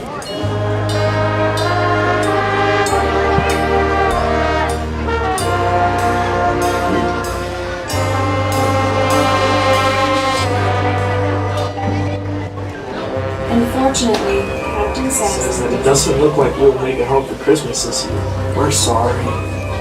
Love, your boys.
Panther Marching Regiment. We'll have more for you in 3 weeks. Halftime entertainment here at the Panther Pit. Fantastic job. Stay with us, fans. We'll take a break. Got more to come. Stats and analysis. And the third quarter coming up. Located at 461 Highlands Road in Franklin, Carolina Junction Power Equipment is your local stop for lawnmowers, blowers, chainsaws, weed eaters, and all parts and accessories. Carolina Junction Power Equipment is also your local power sports dealer. They sell Can-Am side-by-sides and ATVs, plus have a full service shop for all of your power equipment and power sport needs. Give them a call at 828-369-9655 or come by today to see the largest selection of inventory around. Sport Zone is your everyday low-price sporting goods supplier. We have the sports gear every athlete needs to be successful, from cleats, equipment, and protective gear to complete uniform sets. We even offer screen printing, laser engraving, and embroidery, as well as sublimated printing right here in Franklin. Don't race out of town to find the performance gear you need. We've lowered our prices throughout the store to give you the opportunity to shop local and score big. Come see us at Sport Zone. Planning a kitchen or bathroom remodel? The first call you need to make is to Anders Custom Woodworking. Tim Anders specializes in custom cabinetry and granite countertops for kitchens, bathrooms, offices, and entertainment centers. From the large kitchens to the smallest bathrooms, Anders Custom Woodworking will make sure your specific needs are met. Give Tim Anders a call at 828-342-4222 for a free estimate today.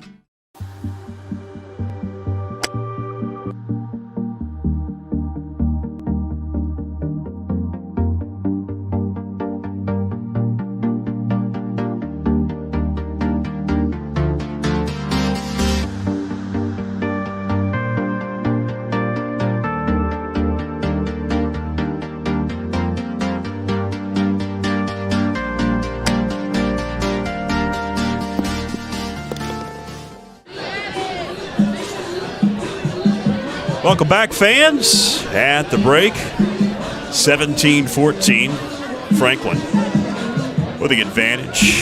If you tuned away after it was 17-0, thought that the Panthers were just going to cruise to victory. The second quarter happened.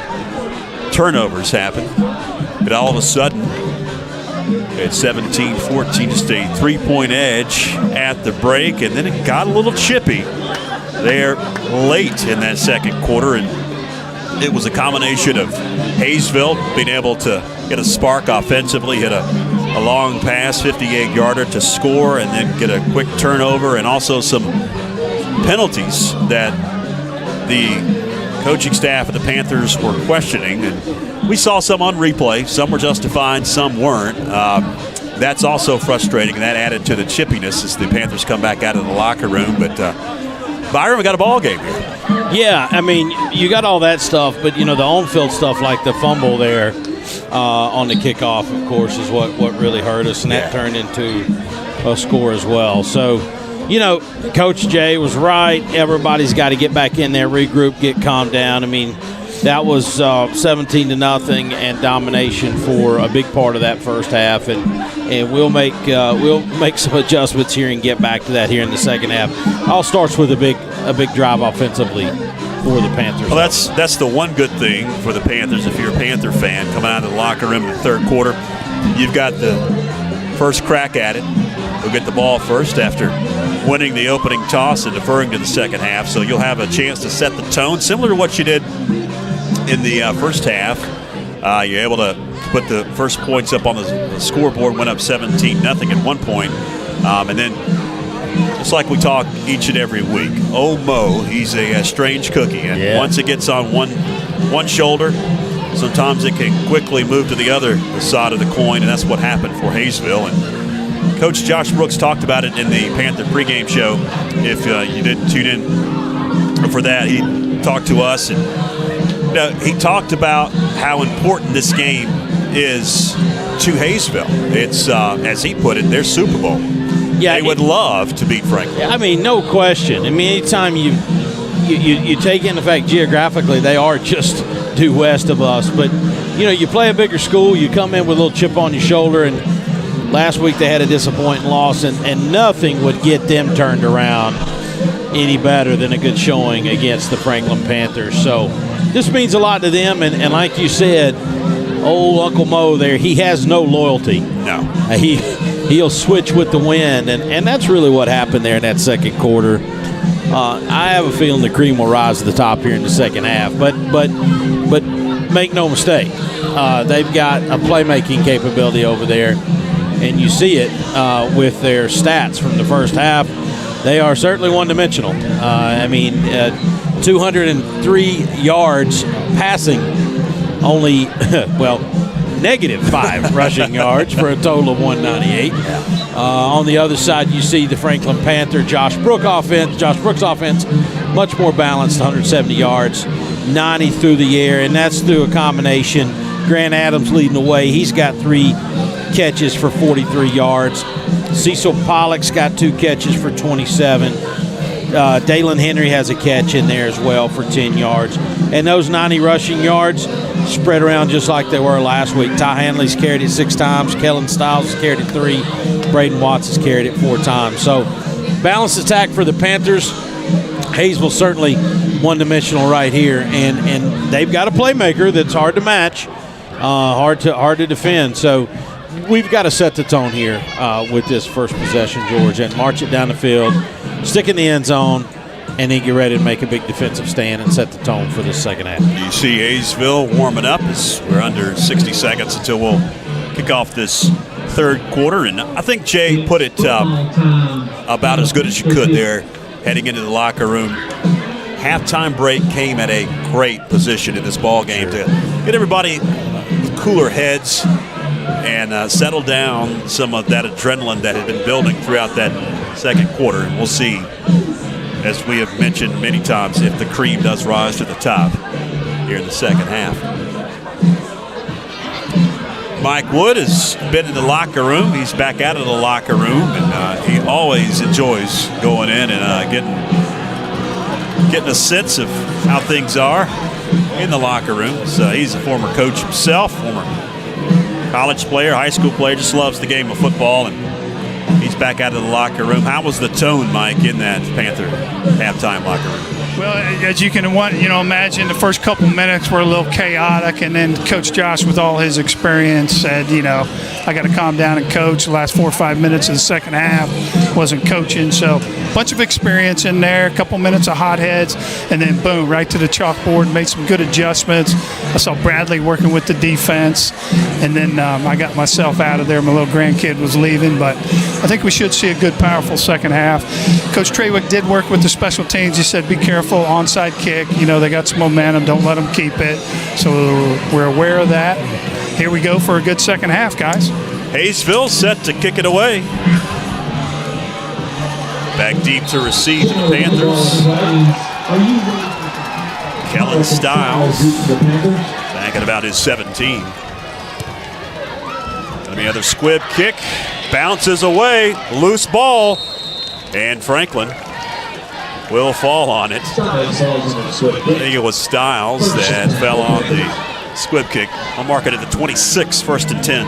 Mike, I'm going to ask you a question here. Is that intentional, or is he missing those past couple of times out? Definitely ground level intentional. Okay. Yep. Trying to keep it away from Keegan Pollock and some of those returners. Yeah.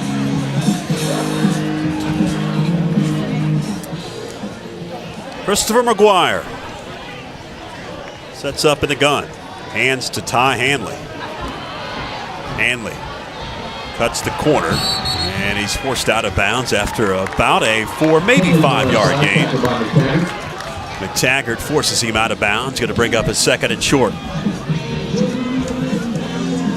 Guys, want to mention real quick, our friends, the Van Drake boys. Ben Kazipski just let me know that the fleet that Josh Drake and Ben Van Hook organized for relief over from the flood victims around the Canton area in Caruso, they did make delivery of those goods today. Big shout out to our community. They showed up in a big way. Grant Adams takes the swing pass, picks up the first down, and he's going to be hog-tied at about the 45. That'll move the sticks. Look like Kellen Stiles there getting in behind this blocker, making some good moves. Grant has some really good feet, guys. First down between the 44 and 45-yard line as we tick under 11 minutes left. Third quarter action. Glad you're with us just past the top of the hour of 9 o'clock. George Young, Byron McClure, Mike Wood, sideline analyst. About a 6-yard gain for Ty Hanley up to the 50. And going to bring up a second and short now for Christopher McGuire and company. Mike, I don't know if you can tell with those headphones out there, but I got to give a shout out to Robert Browning, who's up in the box playing this music. That's a pretty cool atmosphere he's got going out there with this music stuff. Agreed, 100%. I can hear it. I just act like I can't hear you. Second and 5. Again, it's a handoff to Ty Hanley. Hanley still moving. Offensive line doing a number, creating some lanes for Ty Hanley to move, and he's going to pick up another Panther first down. Gain of about 15. It's going to push it down inside the 40 to the 38. That's the thing about Jay Brooks, Mike Wood. He's down there coaching every offensive play with his line, hasn't he? Yeah, he's fantastic. The kids respect him. Just do your job is what he says. Swing it out. Keegan Pollock after maybe a yard. McTaggart will be the Yellow Jacket picking up the tackle. Officially 2 yards, second and 8. Under 10 minutes left here in the third quarter.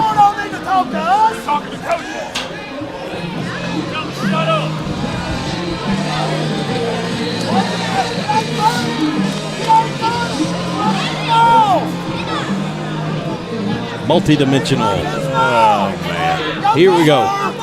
McGuire waits for the snap. Hands to Ty Hanley. Hanley. Yeah, it's inside. I know. To the 33. Hanley gains about 2. Bring up a third down and long. 3rd and 6. Big play right here. Of course, we're getting into that territory. I don't know. We found a kicker, didn't we, Mike? As you know as well as I do, we've been around Josh's. We're in 4-down territory. Oh, yeah. Definitely. 3rd and 4. Quick hitter right up the middle. Look at that offensive line. Moving the line of scrimmage all the way down to the 24, 1st and 10 Panthers. Who's that down there that went all the way down into the secondary? I couldn't catch that because on that wedge play, I love watching Cameron Cody and offensive guard, right guard, Kevin Cave, and the other guard, man, they just pounding right up there. And then Watts right behind them, you know, he's stout. It's a great play. Big Kevin Cave laying that block all the way downfield. Under center is McGuire. Same play. Braden Watts, big chunk of yards, about an 8-yarder. Right up the gut. Watts to the 17. 2nd and 3. We've decided just to line it up and bust heads right here, huh? Yep, Cameron Cody, number 50, just gave a thumbs up over to Coach Josh said, bring it by me again. I'll take them. Love that kid. Approaching 8 minutes left, third quarter. Hanley gets the call, cuts it up. Hanley, the 10-yard line. That'll be enough for a Panther first down. Looks like they'll be able to pick up a first down right at the goal line. Stops the clock, 7:55 left. I like this play calling right here. I will tell you this, I watched one particular side of the defense right there for Hayesville, and there's some kids trying to take a breather right now because we've just got our ears pinned back coming at them, and they might be a little tired. Watts right up the gut. Watts into the end zone. Touchdown, Franklin. Braden Watts, 10 yards out. And the Panthers extend the lead. It's 23-14. That went right over big number 72, Nick Sanders there off the right side. Cameron Cody right up the middle with some power, taking it to the end zone for the Panthers. Munoz to try the extra point. It's Eric Munoz on to attempt the point after touchdown to give the Panthers a 10-point lead. Adams to hold. High snap, got it down, the kick is up. And the kick is good. 24-14. Your new score with 7:41 left. Let's take a break. Back right after this.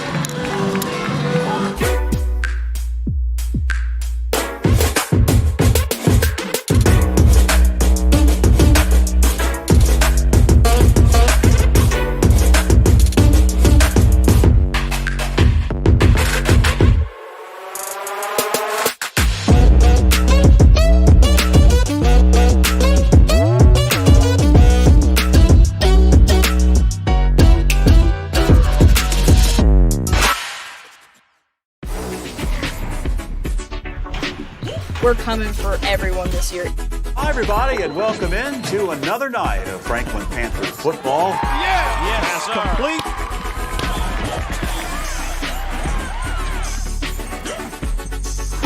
It's good to just go out there and win.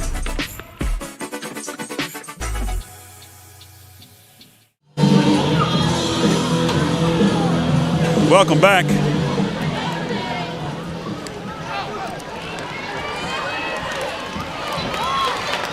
About the 29-yard line.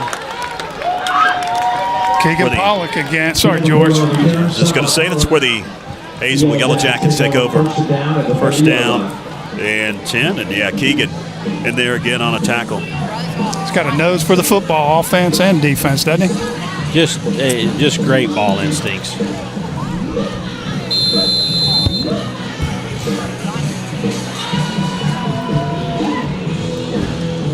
First time we've seen the Hayesville Yellow Jackets out of the locker room. Caldwell, the signal caller, will set up in the gun. And a late spurt offensively for Hayesville. 14 quick points late second quarter. Hand goes nowhere. Taylor McClure is going to be tackled behind the line of scrimmage.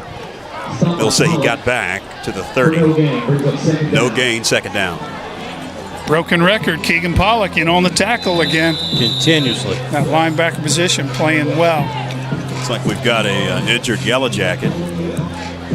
We have a Hayesville player down. I believe that is Taylor McClure who is injured. Here's the replay. Here's the ball carrier.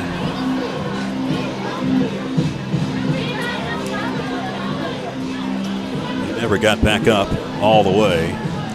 They're attending to him. Yeah, and you couldn't really tell anything, George, but that's easy for me to say. I wasn't one just got hit by 3 players, so yeah. Thank goodness he gets up. He got hit high fellow and low. McClure. That's any relation? They're tough. Oh, yeah. I'm sure. Kid looks like an athlete. He's got to be one of mine. You can claim him. and speaking of which, Chad McClure meets him out there on the field. You talk about a player back in his day. Chad wasn't too shabby. There's Chad right there. What position did Chad play over at Western? At Western, he played in a couple different places. In high school, he carried the football and had legs like tree trunks. He was tough. Reminds you of one of these Franklin backs we've had over the years. It just carries the load. Every time I think of a Franklin running back, I know we had some great ones. I always think about Alex Croteau toting the football, man. Loss of a yard, second and 11. Caldwell heaves one. And out of bounds it goes. McTaggart, I believe, was the intended receiver. 7:08 left, 3rd and 11 here in the third. Quarterback for Hayesville has had no time in that backfield to set up and throw the ball. He's got Nickerson chasing him, Adrian. And you know, defensively, if you're Matt Bradley in the group, you think, hey, I can't go grab a 6'6" guy to defend Jake McTaggart. But what I can do is put pressure on that quarterback. 3rd and 11. Logan Caldwell directs traffic. 4 wide set on 3rd down for Coach McClure. Over the middle it goes. Pass complete. Chandler. About 3 yards shy of the line to gain for Isaac Chandler. 4th down for the Yellow Jackets. What do you do right here, huh? Looks like they're going to keep the offense out. Henry on the tackle brings up a 4th down. Coach Chad McClure is going to roll the dice in his own territory. Got to watch out for the no play right here. Definitely. Don't let them draw you off.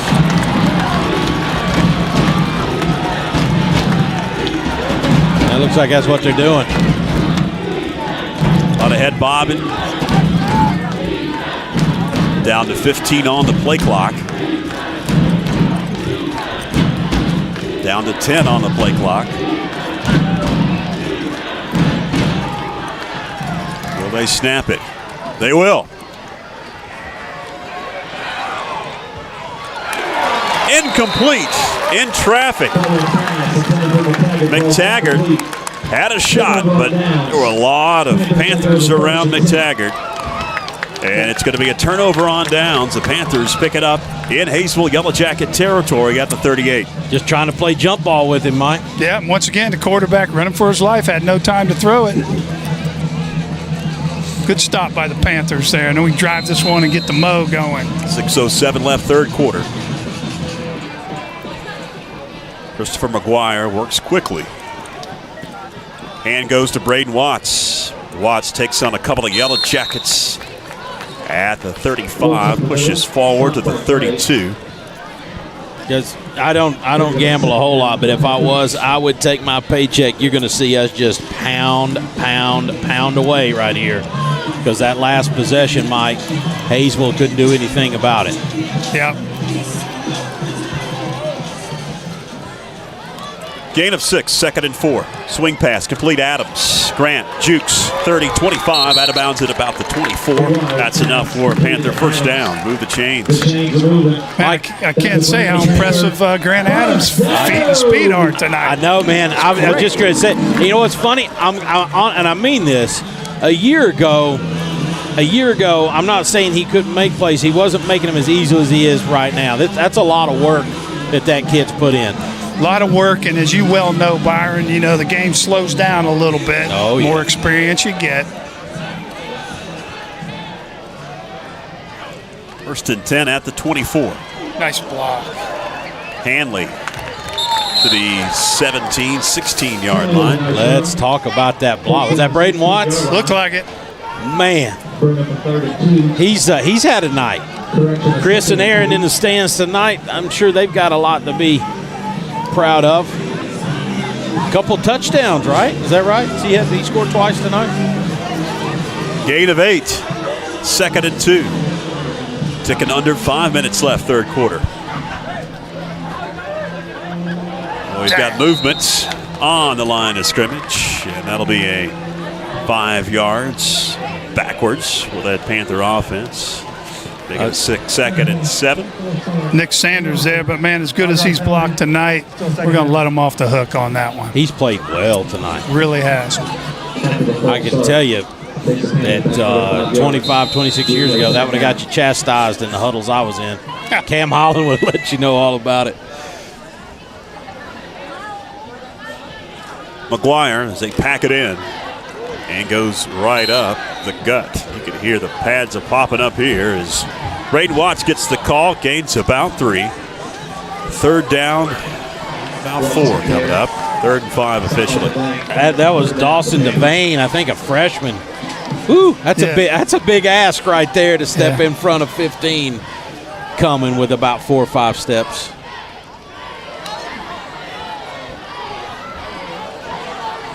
Time on the play clock. We're down to 20. 4:10 on the game clock. 3rd down and 5. Watts. Oh, nice. 1st down to the 8-yard line. Braden Watts with a quick burst of speed. It'll be 1st and goal for the Panthers. You know, something we don't talk about, Mike, a lot, because we talk about Christopher's athleticism. Watch this. Watch this right here. You know, one thing that he has, and sometimes it's hard to put all of it together, he's got the athleticism, he's capable of throwing it, but he's a captain. You know what I'm saying? Like, he sets us up in good positions and takes care of the football. 3:45 with a moving clock. 1st and goal. Ty Hanley dragging defenders into the end zone. Touchdown, Franklin. There we go, right off the left side there. Hanley saw the end zone and just put his head down and went for it.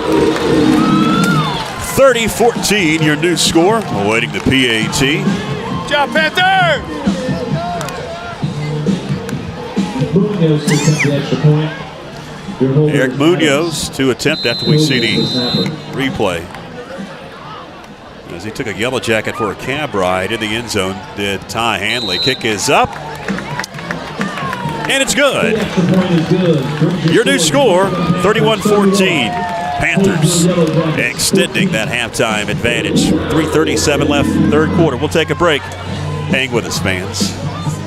Located at 461 Highland Road in Franklin, Carolina Junction Power Equipment is your local stop for lawnmowers, blowers, chainsaws, weed eaters, and all parts and accessories. Carolina Junction Power Equipment is also your local power sports dealer. They sell Can-Am side-by-sides and ATVs, plus have a full service shop for all of your power equipment and power sport needs. Give them a call at 828-369-9655 or come by today to see the largest selection of inventory around. Welcome back as Munoz sets to tee it up and kick it away to the Hayesville Yellow Jackets here in the third quarter. Glad you're with us. I'm George Young along with Byron McClure up in the booth with me, Mike Wood on the sidelines in the thick of it. And it's been thick at points in this ball game, but now it's not as thick as it used to be. Yeah, on the Panther sideline at least. That sideline mic we got down there, that's putting you right in the action, isn't it? It's so fun. High school football, awesome. It just doesn't get much better than Friday Night Lights. I'm almost 60 years old, but on Friday nights I feel 21. Munoz gets the signal.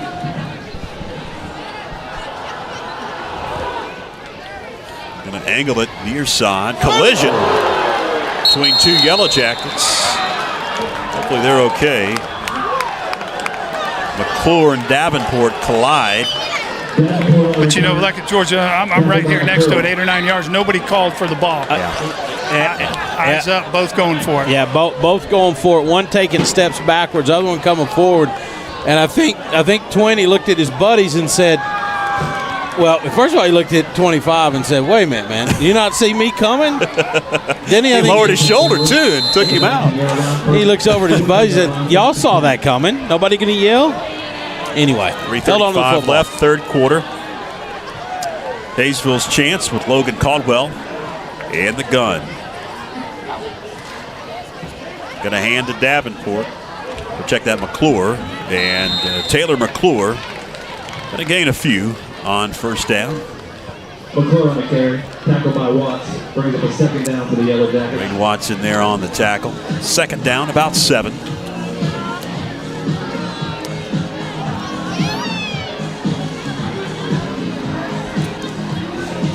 The way the schedule sets up, and I think it's a big positive for the Panther athletic program. First 4 out of 5 games are at home, as it's a low snap. Hand goes far side, nothing doing. In fact, a loss of about 3 yards for Kyle Lunsford. Going to bring up a 3rd and long for Hayesville. Most of the home games are in the warm part of the season, meaning hopefully you'll get a bigger crowd, and that's what we've got tonight here at the pit. Financially, that helps out the high school as well. Watch that, Braden Watts, man. Braden's had a game. Yeah, he has. Offense and defense, both sides of the football. Loss of 3, 3rd and 10 now. Caldwell awaits the snap. Trips to this near side. Caldwell on a roll to this near side. Look to fire. Has a receiver. Caught at the 20. Shakes one defender. Spins. Taylor McClure to the 24. He's still going to be short. Nope. Looks like they may move the chains. It looks like they got it from my angle, guys, but that's Panther football, man. One hold the leg, and here comes the rest of the troops. Nice pursuit. Gain of 10 for Taylor McClure. We'll keep the clock moving. Under 2 minutes left, third quarter. Guys, we got a special guest real quick. We got Senator Kevin Corbin here with us. Hello, Kevin. Hey, Mike, how you doing? Great Panther football game tonight. Hayesville Yellow Jackets are playing well, too. Good hard-hitting game. Glad to have you on the sideline. Thanks for all you do for us out here in the West. Good to be here. Thank you. Corbin has to be an impartial fan tonight because Hayesville are his constituents as well. Yeah. Over the middle, incomplete. As they said on Oh Brother, Where Art Thou? Constituents. Yeah.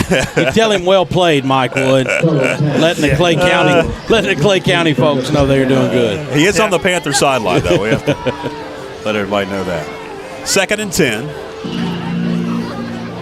He does work hard for us out here. Boy, he does. Great job for us out here west, getting us some money for some infrastructure and a couple things. Great representative for us.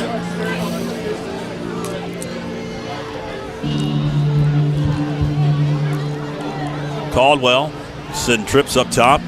4-1, set one to this near side. Fake the handoff. No, he did. He handed it off. Lunsford. Big hole. It's about the 45. You just about can't run that any better, Mike. No, credit to the kid. Great open, a good hole there. 23 overran it just a little bit, Dalen Henry, but credit to the kid. Nice run. Watch him stick it right here. Hold it. Oh, he's going to take it. And Ty Hanley bit on the quarterback, and there goes Lunsford. Clock ticking under 60 seconds left.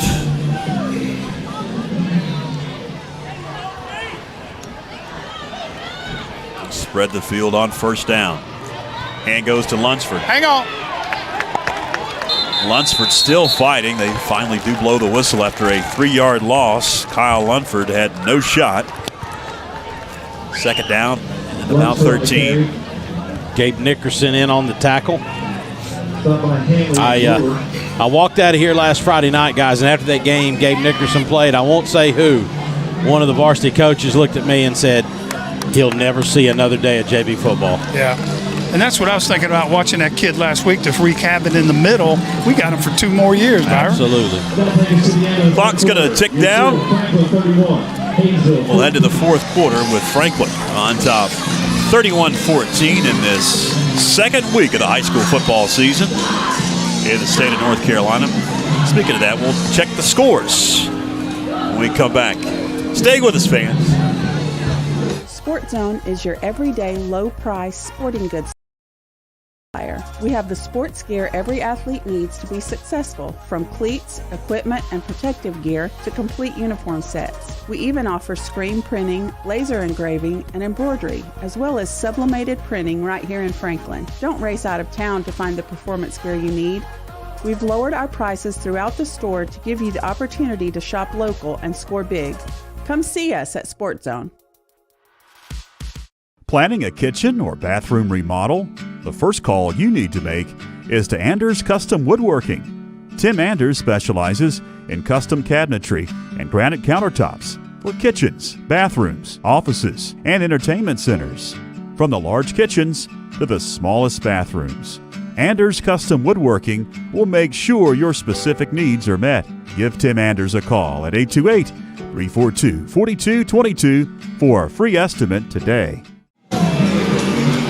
4th quarter about to begin at the Panther Pit.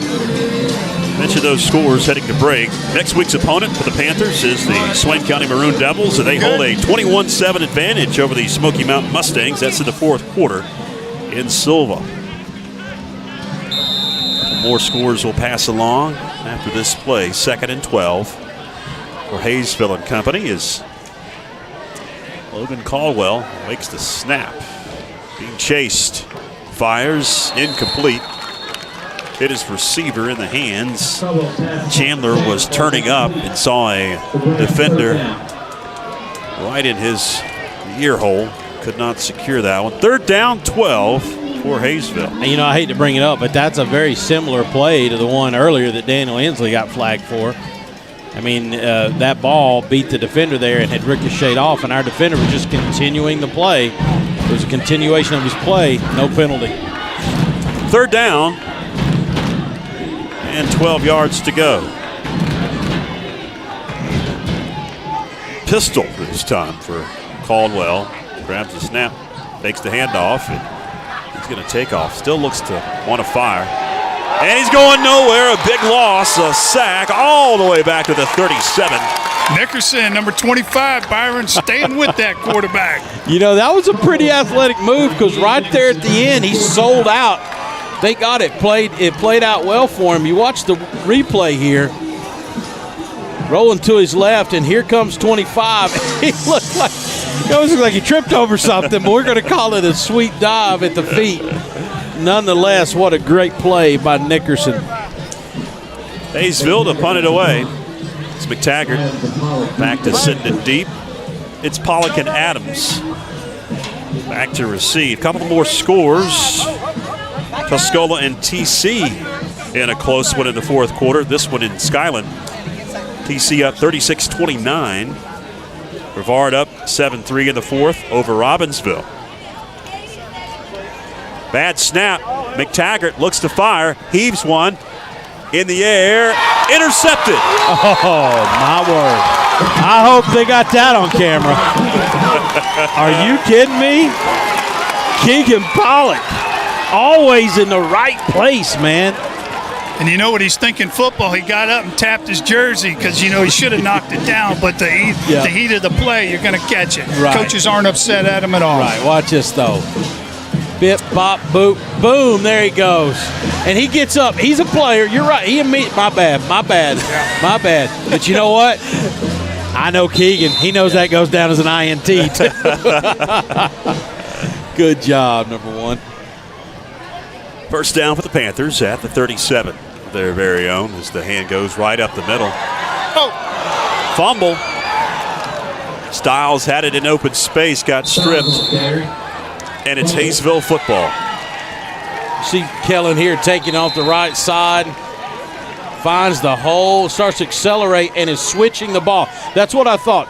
He was actually switching from his left to his right, which is the move you should make. Probably a little bit closer to his body would have been nice. He did not have it tucked yet. And there comes the left arm of Asher Brown, and he's going to knock it out. And he was scrambling. He couldn't find where the ball was, it looked like.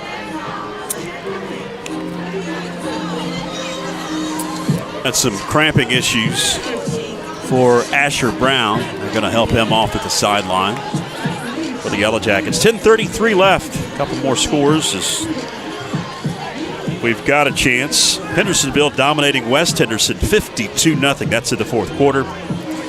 Cherokee on top of Avery County 26-7. That's in the fourth quarter. North Henderson at the half 49. Rosman 13.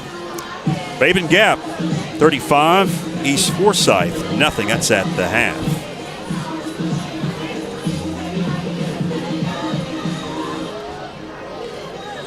And let's look at the updated scores in the Mountain 6 and the Smoky Mountain Conference.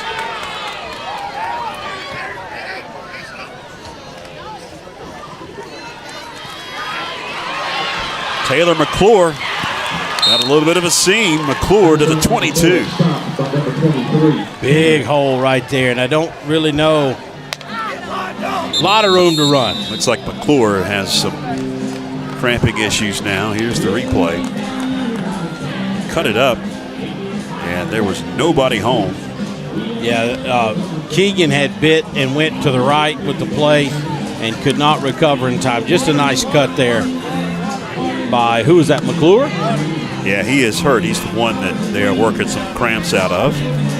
Just a sophomore is Taylor McClure, so he'll be back next year. When the Panthers 2022 head over to Hayesville. He runs hard, guys, down here ground level. He's a hard runner, number 20. They look a lot more athletic than they did last year when we went over and played them over there. I agree with that. Because remember last year, that center, you know, I love all kids that wear a helmet. That center was the MVP for us, remember? Yeah. He kept snapping it over his head. Yeah, he sure was. He had a tough night.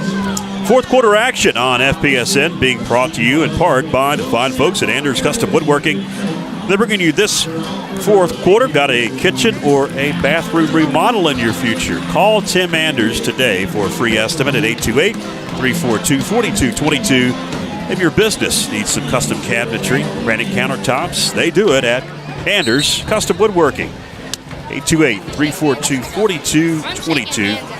Thanks to Tim Anders and Amy Anders, longtime sponsors here of Panther football on FPSN. 10:20 left in the fourth quarter. We'll get back to action after the cramps are worked out of Taylor McClure. It's first down and 10 for the Hayesville Yellow Jackets at the 22.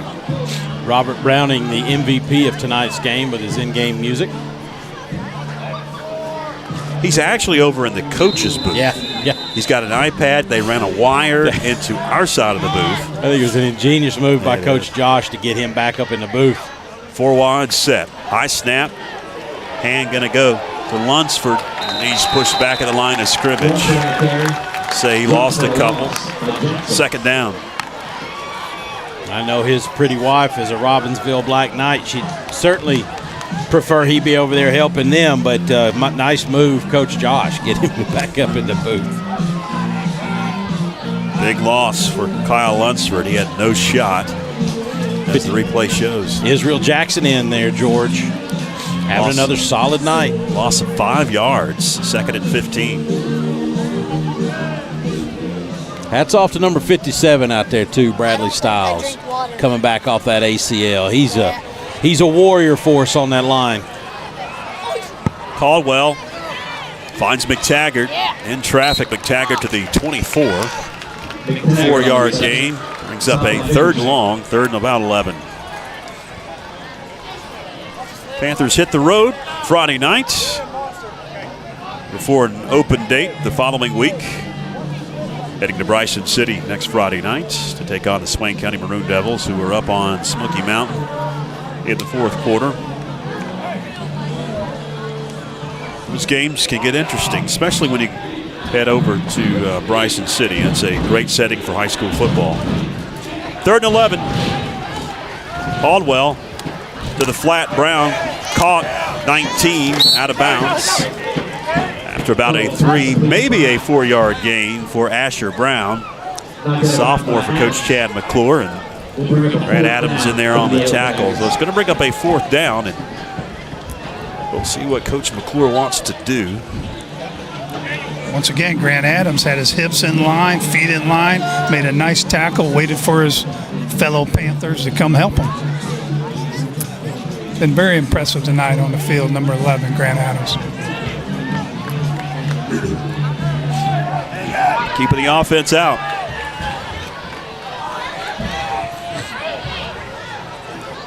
Four wide receivers on 4th and 8. Going to the end zone. Double covered is McTaggart. Incomplete. Went through the hands of McTaggart, went through the hands of a couple of Panthers. And it's a turnover on downs. Check this out. I guess that's Ben Walter that actually ends up with him. And then we get Dalen Henry. And you would just about have to stack Dalen and Ben on top of each other to get as tall as Jake. And he gets back to the ball even though it's broken up and still just can't reel it in. Big play there for the Panthers. Did the Panthers get a hand on that ball? Yeah, they did, absolutely. Okay. And that's sort of what forced it out. I think it might have been Dalen that got his hand in between the gut and the ball as Jake was trying to reel it in. Right up the middle. Braden Watts to the 27. I'll tell you who's had another good game, or who's had a good game tonight. 71, Kevin Cabe. I've watched him drive his guy just completely out of the play a few times tonight. Hats off to Kevin. He's tough like his mom. I'm sure his daddy Lane is enjoying watching him. Oh, I hope that gets back to Lane. Gain of 7 for Braden on first down, 2nd and 3 as the clock ticks under 8 minutes left. And I don't know if you'll see the ball put back in the air unless it is a long down and distance to get.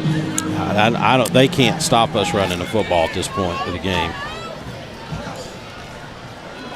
Ty Hanley, right up the middle. Hanley in open space. Hanley at the 30, at the 20, 15, 10, 5, touchdown. Wow, what a nice play right off the right side there. Hanley broke a couple tackles and took it 60-plus to the end zone.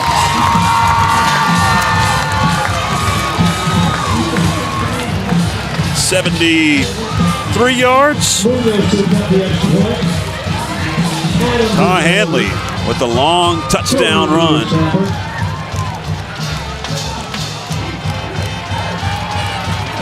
Eric Munoz on to attempt the PAT. Out of the hold of Grant Adams.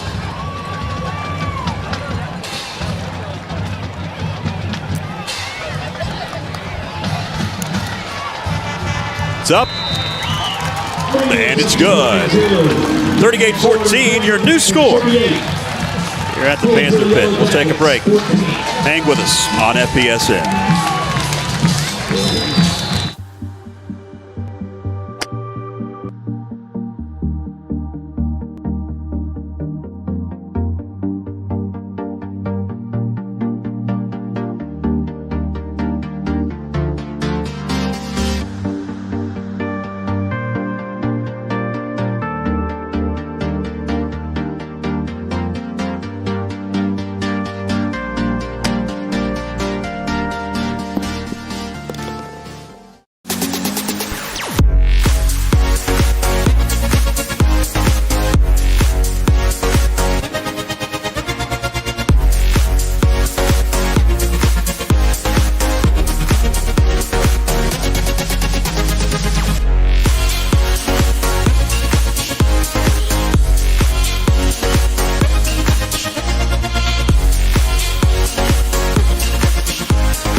Big run by Ty Hanley. 38-14, Franklin.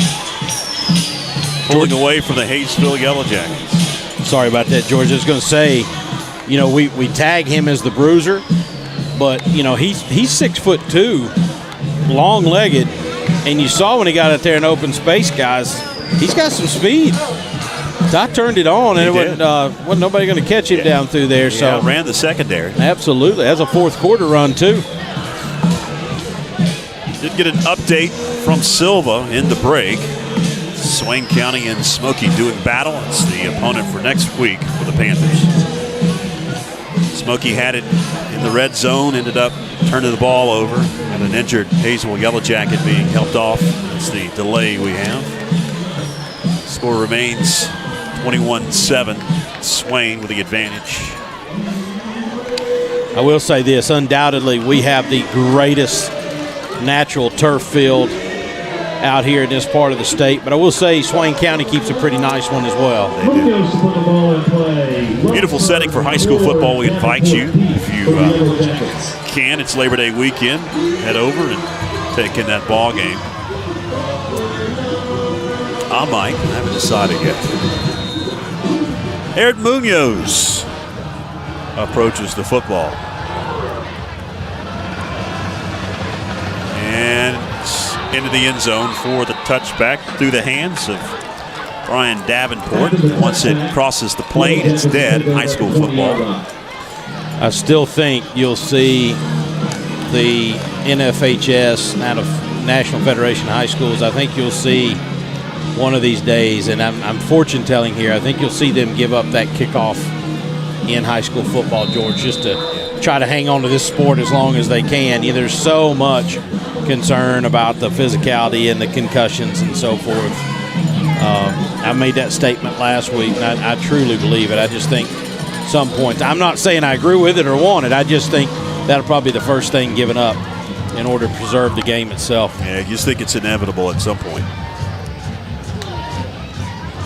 Hand goes to Lunsford. Lunsford, maybe a yard. Fourth quarter action on FPSN brought to you by Anders Custom Woodworking, bringing you this fourth quarter. Got a kitchen or a bathroom remodel coming up in your future? Call Tim Anders for a free estimate at 828-342-4222. That's 828-342-4222. We do have a timeout on the field, so we'll take one as well. Hang with us, fans. Back after this.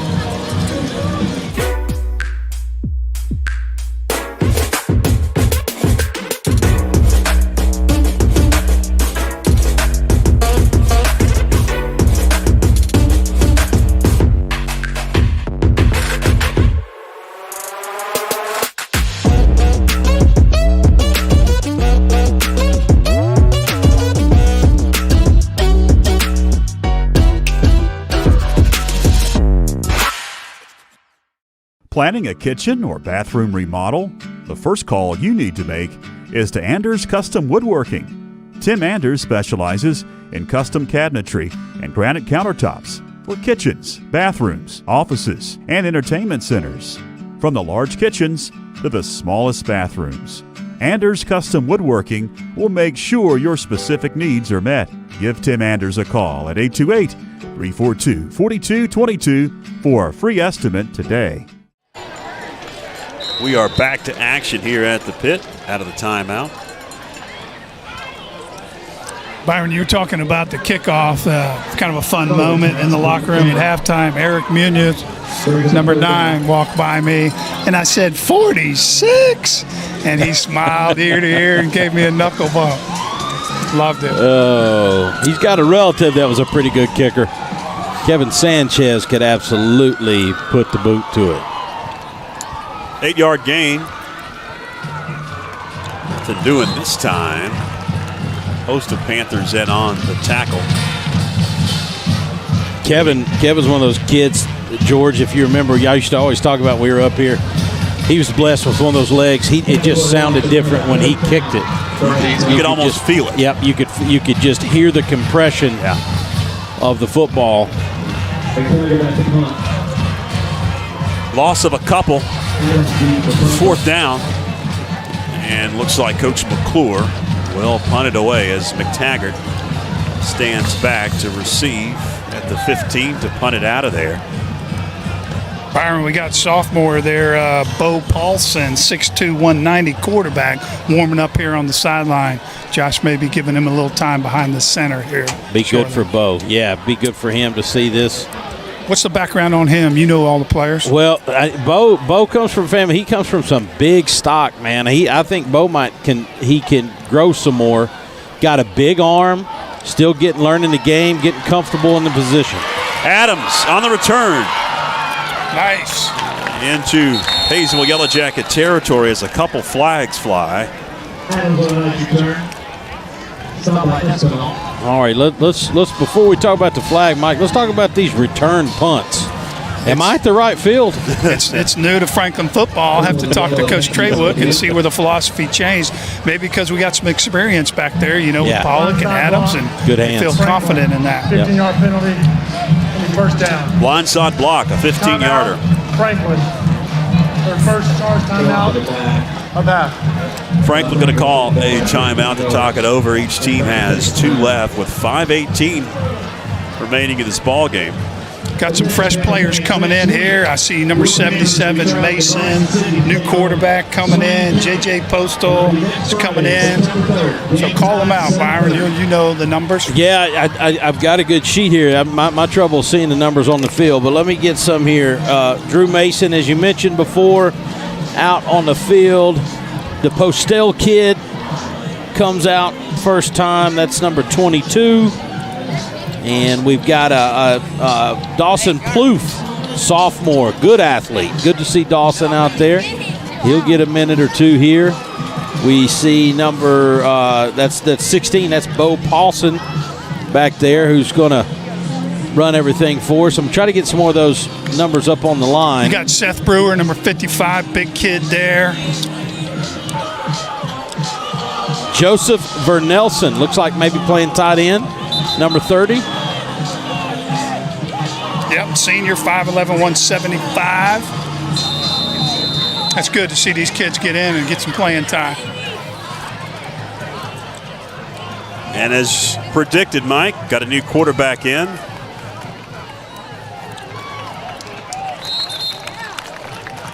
Hand goes to Dawson Plouffe.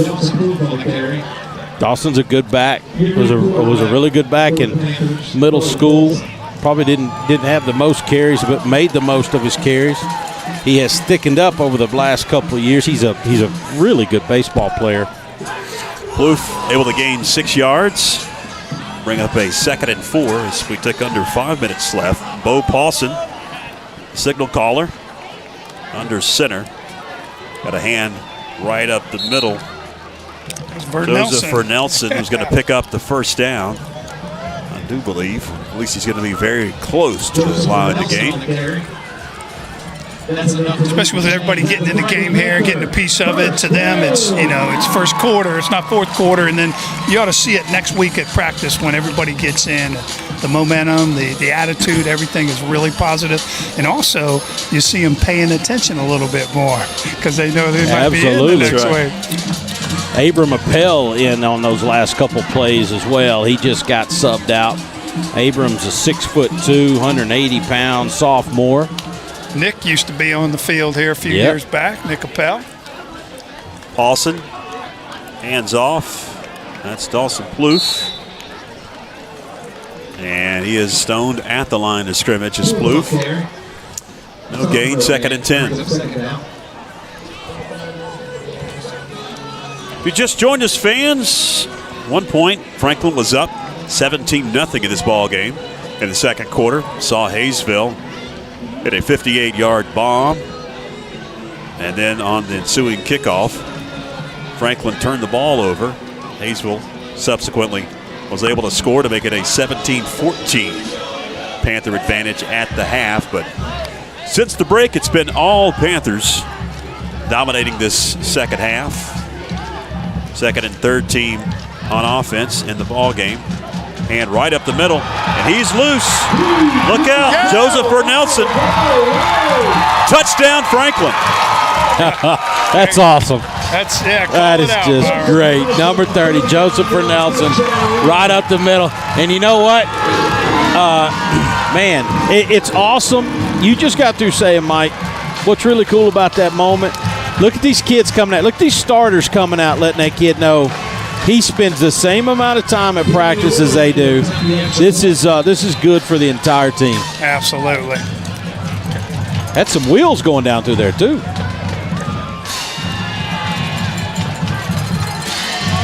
I think so. New kicker as well. It's going to be Daniel Riddle to attempt the PAT.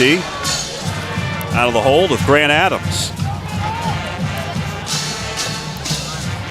Bad snap. Adams picks it up. Heaves one to the end zone, and it's knocked away. PAT is no good with 3:03 left in the fourth. 44-14, your new score. We'll steal away for a quick break. Hang with us on FPSN.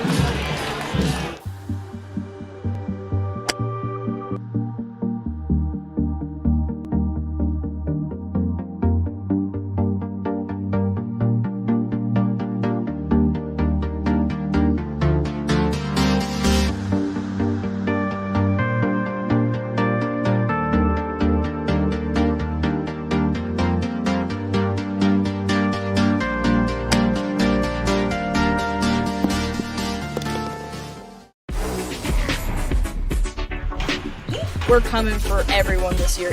Hi, everybody, and welcome in to another night of Franklin Panther football. Yes, complete.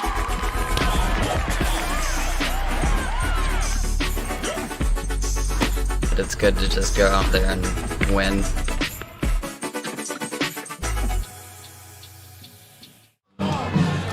Welcome back. Daniel Riddle looks like he is going to tee it up and kick it away. Dad Bruce Riddle, a dentist in Bryson City. This kid has been just enjoying kicking the ball. And I don't know if you know the story. I believe he was a soccer player, and the coaches asked him to kick a few, and he was booting 35, 40-yard field goals. I believe this is the same kid, Mike, that kicked when my son played middle school. And the first time he was doing that, and I was like, whoa. Yeah.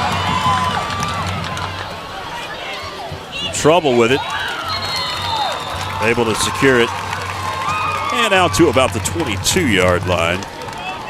Brian Davenport for the Yellow Jackets. That's where the Hayesville Yellow Jackets will take over first down and 10 with 2 minutes, 54 seconds left in the fourth quarter, trailing 44-14.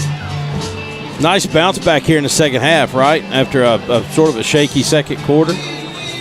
Panthers, just as Jay said, went in the locker room. Everybody got calmed down. I'm sure like a pressure cooker, they had to let it blow out a little bit of steam. But we got great coaches. Best in the mountains, without a doubt.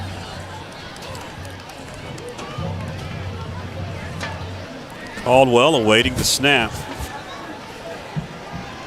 Got a heave one in the flat. Got a receiver. But not a 9-yard gain. Isaac Chandler. Second down and a yard as we tick towards 2.5 left. Glad that you're with us.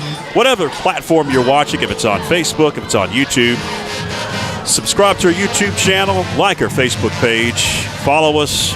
Lots of updates. You'll find out who won the Coaches Challenge on both platforms if you missed the Panther pregame show. Hey, George, I watched that last week. I meant to tell you, well done. That was a lot of fun to see the different personalities outside the box. That was really well done. Good one this week as well. We'll post that at the beginning of the week. 2:15 left after the incomplete pass. 3rd and a yard for Hayesville. Bunch of the kids over at my house after the game last week watching those interviews and talking about how great a job you did. What blew my mind is when the one question you asked Jay, will the game be more than 2.5 hours? Yeah. He said less. I said, Jay, how can you answer that? I don't think Jay understood exactly what that question. It was our actual broadcast, not the game itself. Yeah. Jay was probably thinking about 8 things he had to do as soon as you got through asking him questions. Well, this week he literally came off the field from lining the field. He had paint all over him. He was sweating, and I said, you're the offensive line coach. You ought to, former AD, all this. And also, you lined the field. You just did that. You just came over from lining the field. Well, that was the best part about it. Last week when you did it, you interviewed him first, and then you went to Josh. And while Josh was being interviewed, in the background, Jay was lining the field. It's awesome. The work and the effort they put in here is, unless you see it with your own eyes, you wouldn't believe it. And like Jay told me today, they had a little trouble with the paint machine for the field, so he was out here, he said, from like 7 in the morning till 3 trying to get the field lined. Yeah. He was out here early when we got here, about 8:45. He was already fighting with that paint machine.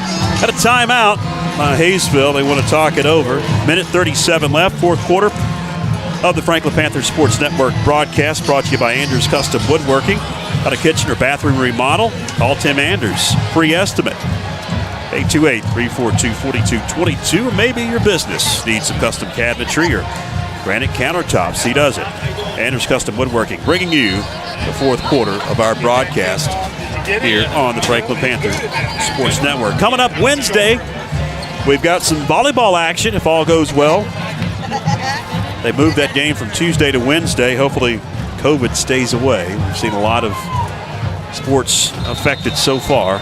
We'll have a Panther volleyball broadcast here on YouTube and Facebook Wednesday as the Varsity Lady Panthers take on the Lady Mountaineers of Tuscola. Tips and incomplete. Pass intended for McTaggart. Ball's incomplete. Bring up 2nd down and 10. 2nd down and 10. 1:33 left. Next Panther football broadcast won't be until September 17th. Panthers hit the road next Friday to Bryson City and then have an open date on the 10th of September. So it's about 3 weeks away. We'll be back here at the pit, welcoming in the East Henderson Eagles. Twice in 1 year, the East Henderson Eagles come to the pit. Caldwell fires complete, 50 to about the 40-yard line. That's McClure on the reception. Taylor McClure into Panther territory. Stop the clock briefly. Here's the replay. Yeah, McClure's made a lot of plays for them tonight. He's a really good athlete. Take credit to Logan Caldwell. Throughout the game, he has been able to be in motion and make some accurate passes. Absolutely. Makes it look easy. It's not. Dump it off. McClure wrestled down as the flag flies at the 35. That'll stop the clock. 55.4 left in the 4th. Penalty marker down. East Henderson will be the first ever football contest in the new Mountain 7 Conference here at the pit. We'll talk a lot about the new conference, I'm sure, during that broadcast.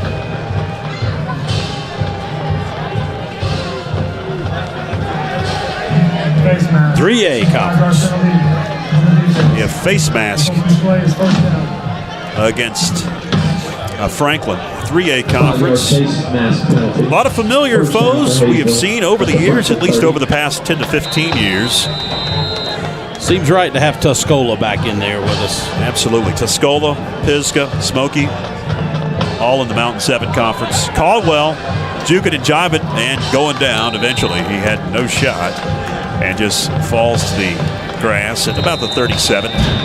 We've got a whistles in an injury or timeout. Looks like Hayesville will call timeout.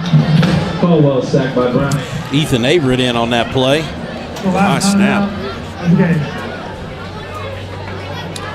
Tuscola, Pisgah, Smoky on the Asheville West side of the Mountain 7 Conference. Then you have the Henderson schools that we remember from the old conference before the Mountain 6 Conference. North Henderson comes back along with West Henderson. Hendersonville and Brevard head out of the conference. They stay in 2A. West, North, and East, all 3A in Hendersonville. And they join Franklin, Smoky, Tuscola, and Pisgah in the new Mountain 7 3A conference. And the one thing that a lot of folks are not going to know about until it is the playoff season and into December when they award state champions. No more split divisions. No more 2 single A, 2 double A, awarding 8 state champions in the state of North Carolina. Just 4. 1 4A, 1 3A, 1 2A, 1 1A state champion, as that one was intended for McTaggart well over his head. Third down coming up with 31.7 left. No surprise. They want to try to put another point or two up, and number 44 is a good bet for it. Just throw it in his vicinity. 3rd and 16. As we are past the top of the hour of 10 o'clock. Fans starting to hit the exits. A lot have stuck around on a beautiful evening here in Macon County. Final weekend of August. Pass complete. About the 20-yard line. Taylor McClure picks up a Hayesville Yellow Jacket first down. 23.8 left. Hayesville looking to tack a late one on. No more timeouts for the Yellow Jackets, so they've got to move quickly. Under 20 seconds left. A little bit of pride right here for that. Bad snap. Just have to fall on it, and that's pretty much going to end the ball game. Down to 10 seconds. Chase Browning back there to help down it. That'll do it. Both teams will meet at midfield. Cannon fires, and it's a final. 44-14. Franklin moves to 2-0 here in the young season. The Hayesville Yellow Jackets fall to 0-2. Next week they travel to Bryson City to take on Swain. And look for the first road trip of the season this Friday through the Panthers to take on the Maroon Devils of Swain County. If you just tuned in for the fourth quarter, you missed all the fireworks. The second quarter was a little hairy at times. But as coaches say, good teams able to overcome adversity and get Mo back on their side, and that's what happened in the second half for the Panthers. Yeah, luckily that halftime brought a much-needed break, both physically and emotionally for us, because we were pretty uptight about some stuff there, and it was affecting us on the field. We had some turnovers and just absolutely. We're able to overcome those as finish strong, man. 463 yards of total offense tonight for the Panthers, and the big thing was got Paul Garner down there. Some hecklers over there. Some hecklers, yeah. But 359 yards, and the big thing was in that second half, George, as we talked, I just felt like as we went on, they couldn't stop. They couldn't stop the run. And these stats bear it out. 359 yards on the night. Ty Hanley, 16 carries, 188 yards tonight. Wow. You had Braden Watts, the fullback, 11 carries, 75. Kellen Stiles had 29 yards rushing. And then Christopher McGuire threw for 104 yards. And his main target tonight was Grant Adams, who I thought played tremendously well, 5 catches for 65 yards. And Christopher McGuire was very efficient throwing the football tonight, 9 for 11 on those 104 yards. So great job by the Panther offense. Got settled in that second half, come out in that third quarter, and washed away a lot of that nonsense that the fumble, and then you had some penalties, and some of that you can't control. But you can't control how you respond to it, and that's what we did. We came out second half and took care of business. Trying to get an updated score from Silva. They still say it's at the fourth quarter. Swain was up on Smokey 21-7. That's the next opponent. Got a 21-9 final. 21-9 the final, so the Maroon Devils 2-0. Panthers 2-0, heading into a big mountain showdown next Friday night to kick off Labor Day weekend. Well, that's pretty much going to wrap things up for our broadcast. Thanks to Jasper Mudge and Philip Angel on cameras, Mike Wood on the sideline, Clinton Taylor, our executive producer. For Byron McClure, I'm George Young. Till next time, so long, everybody.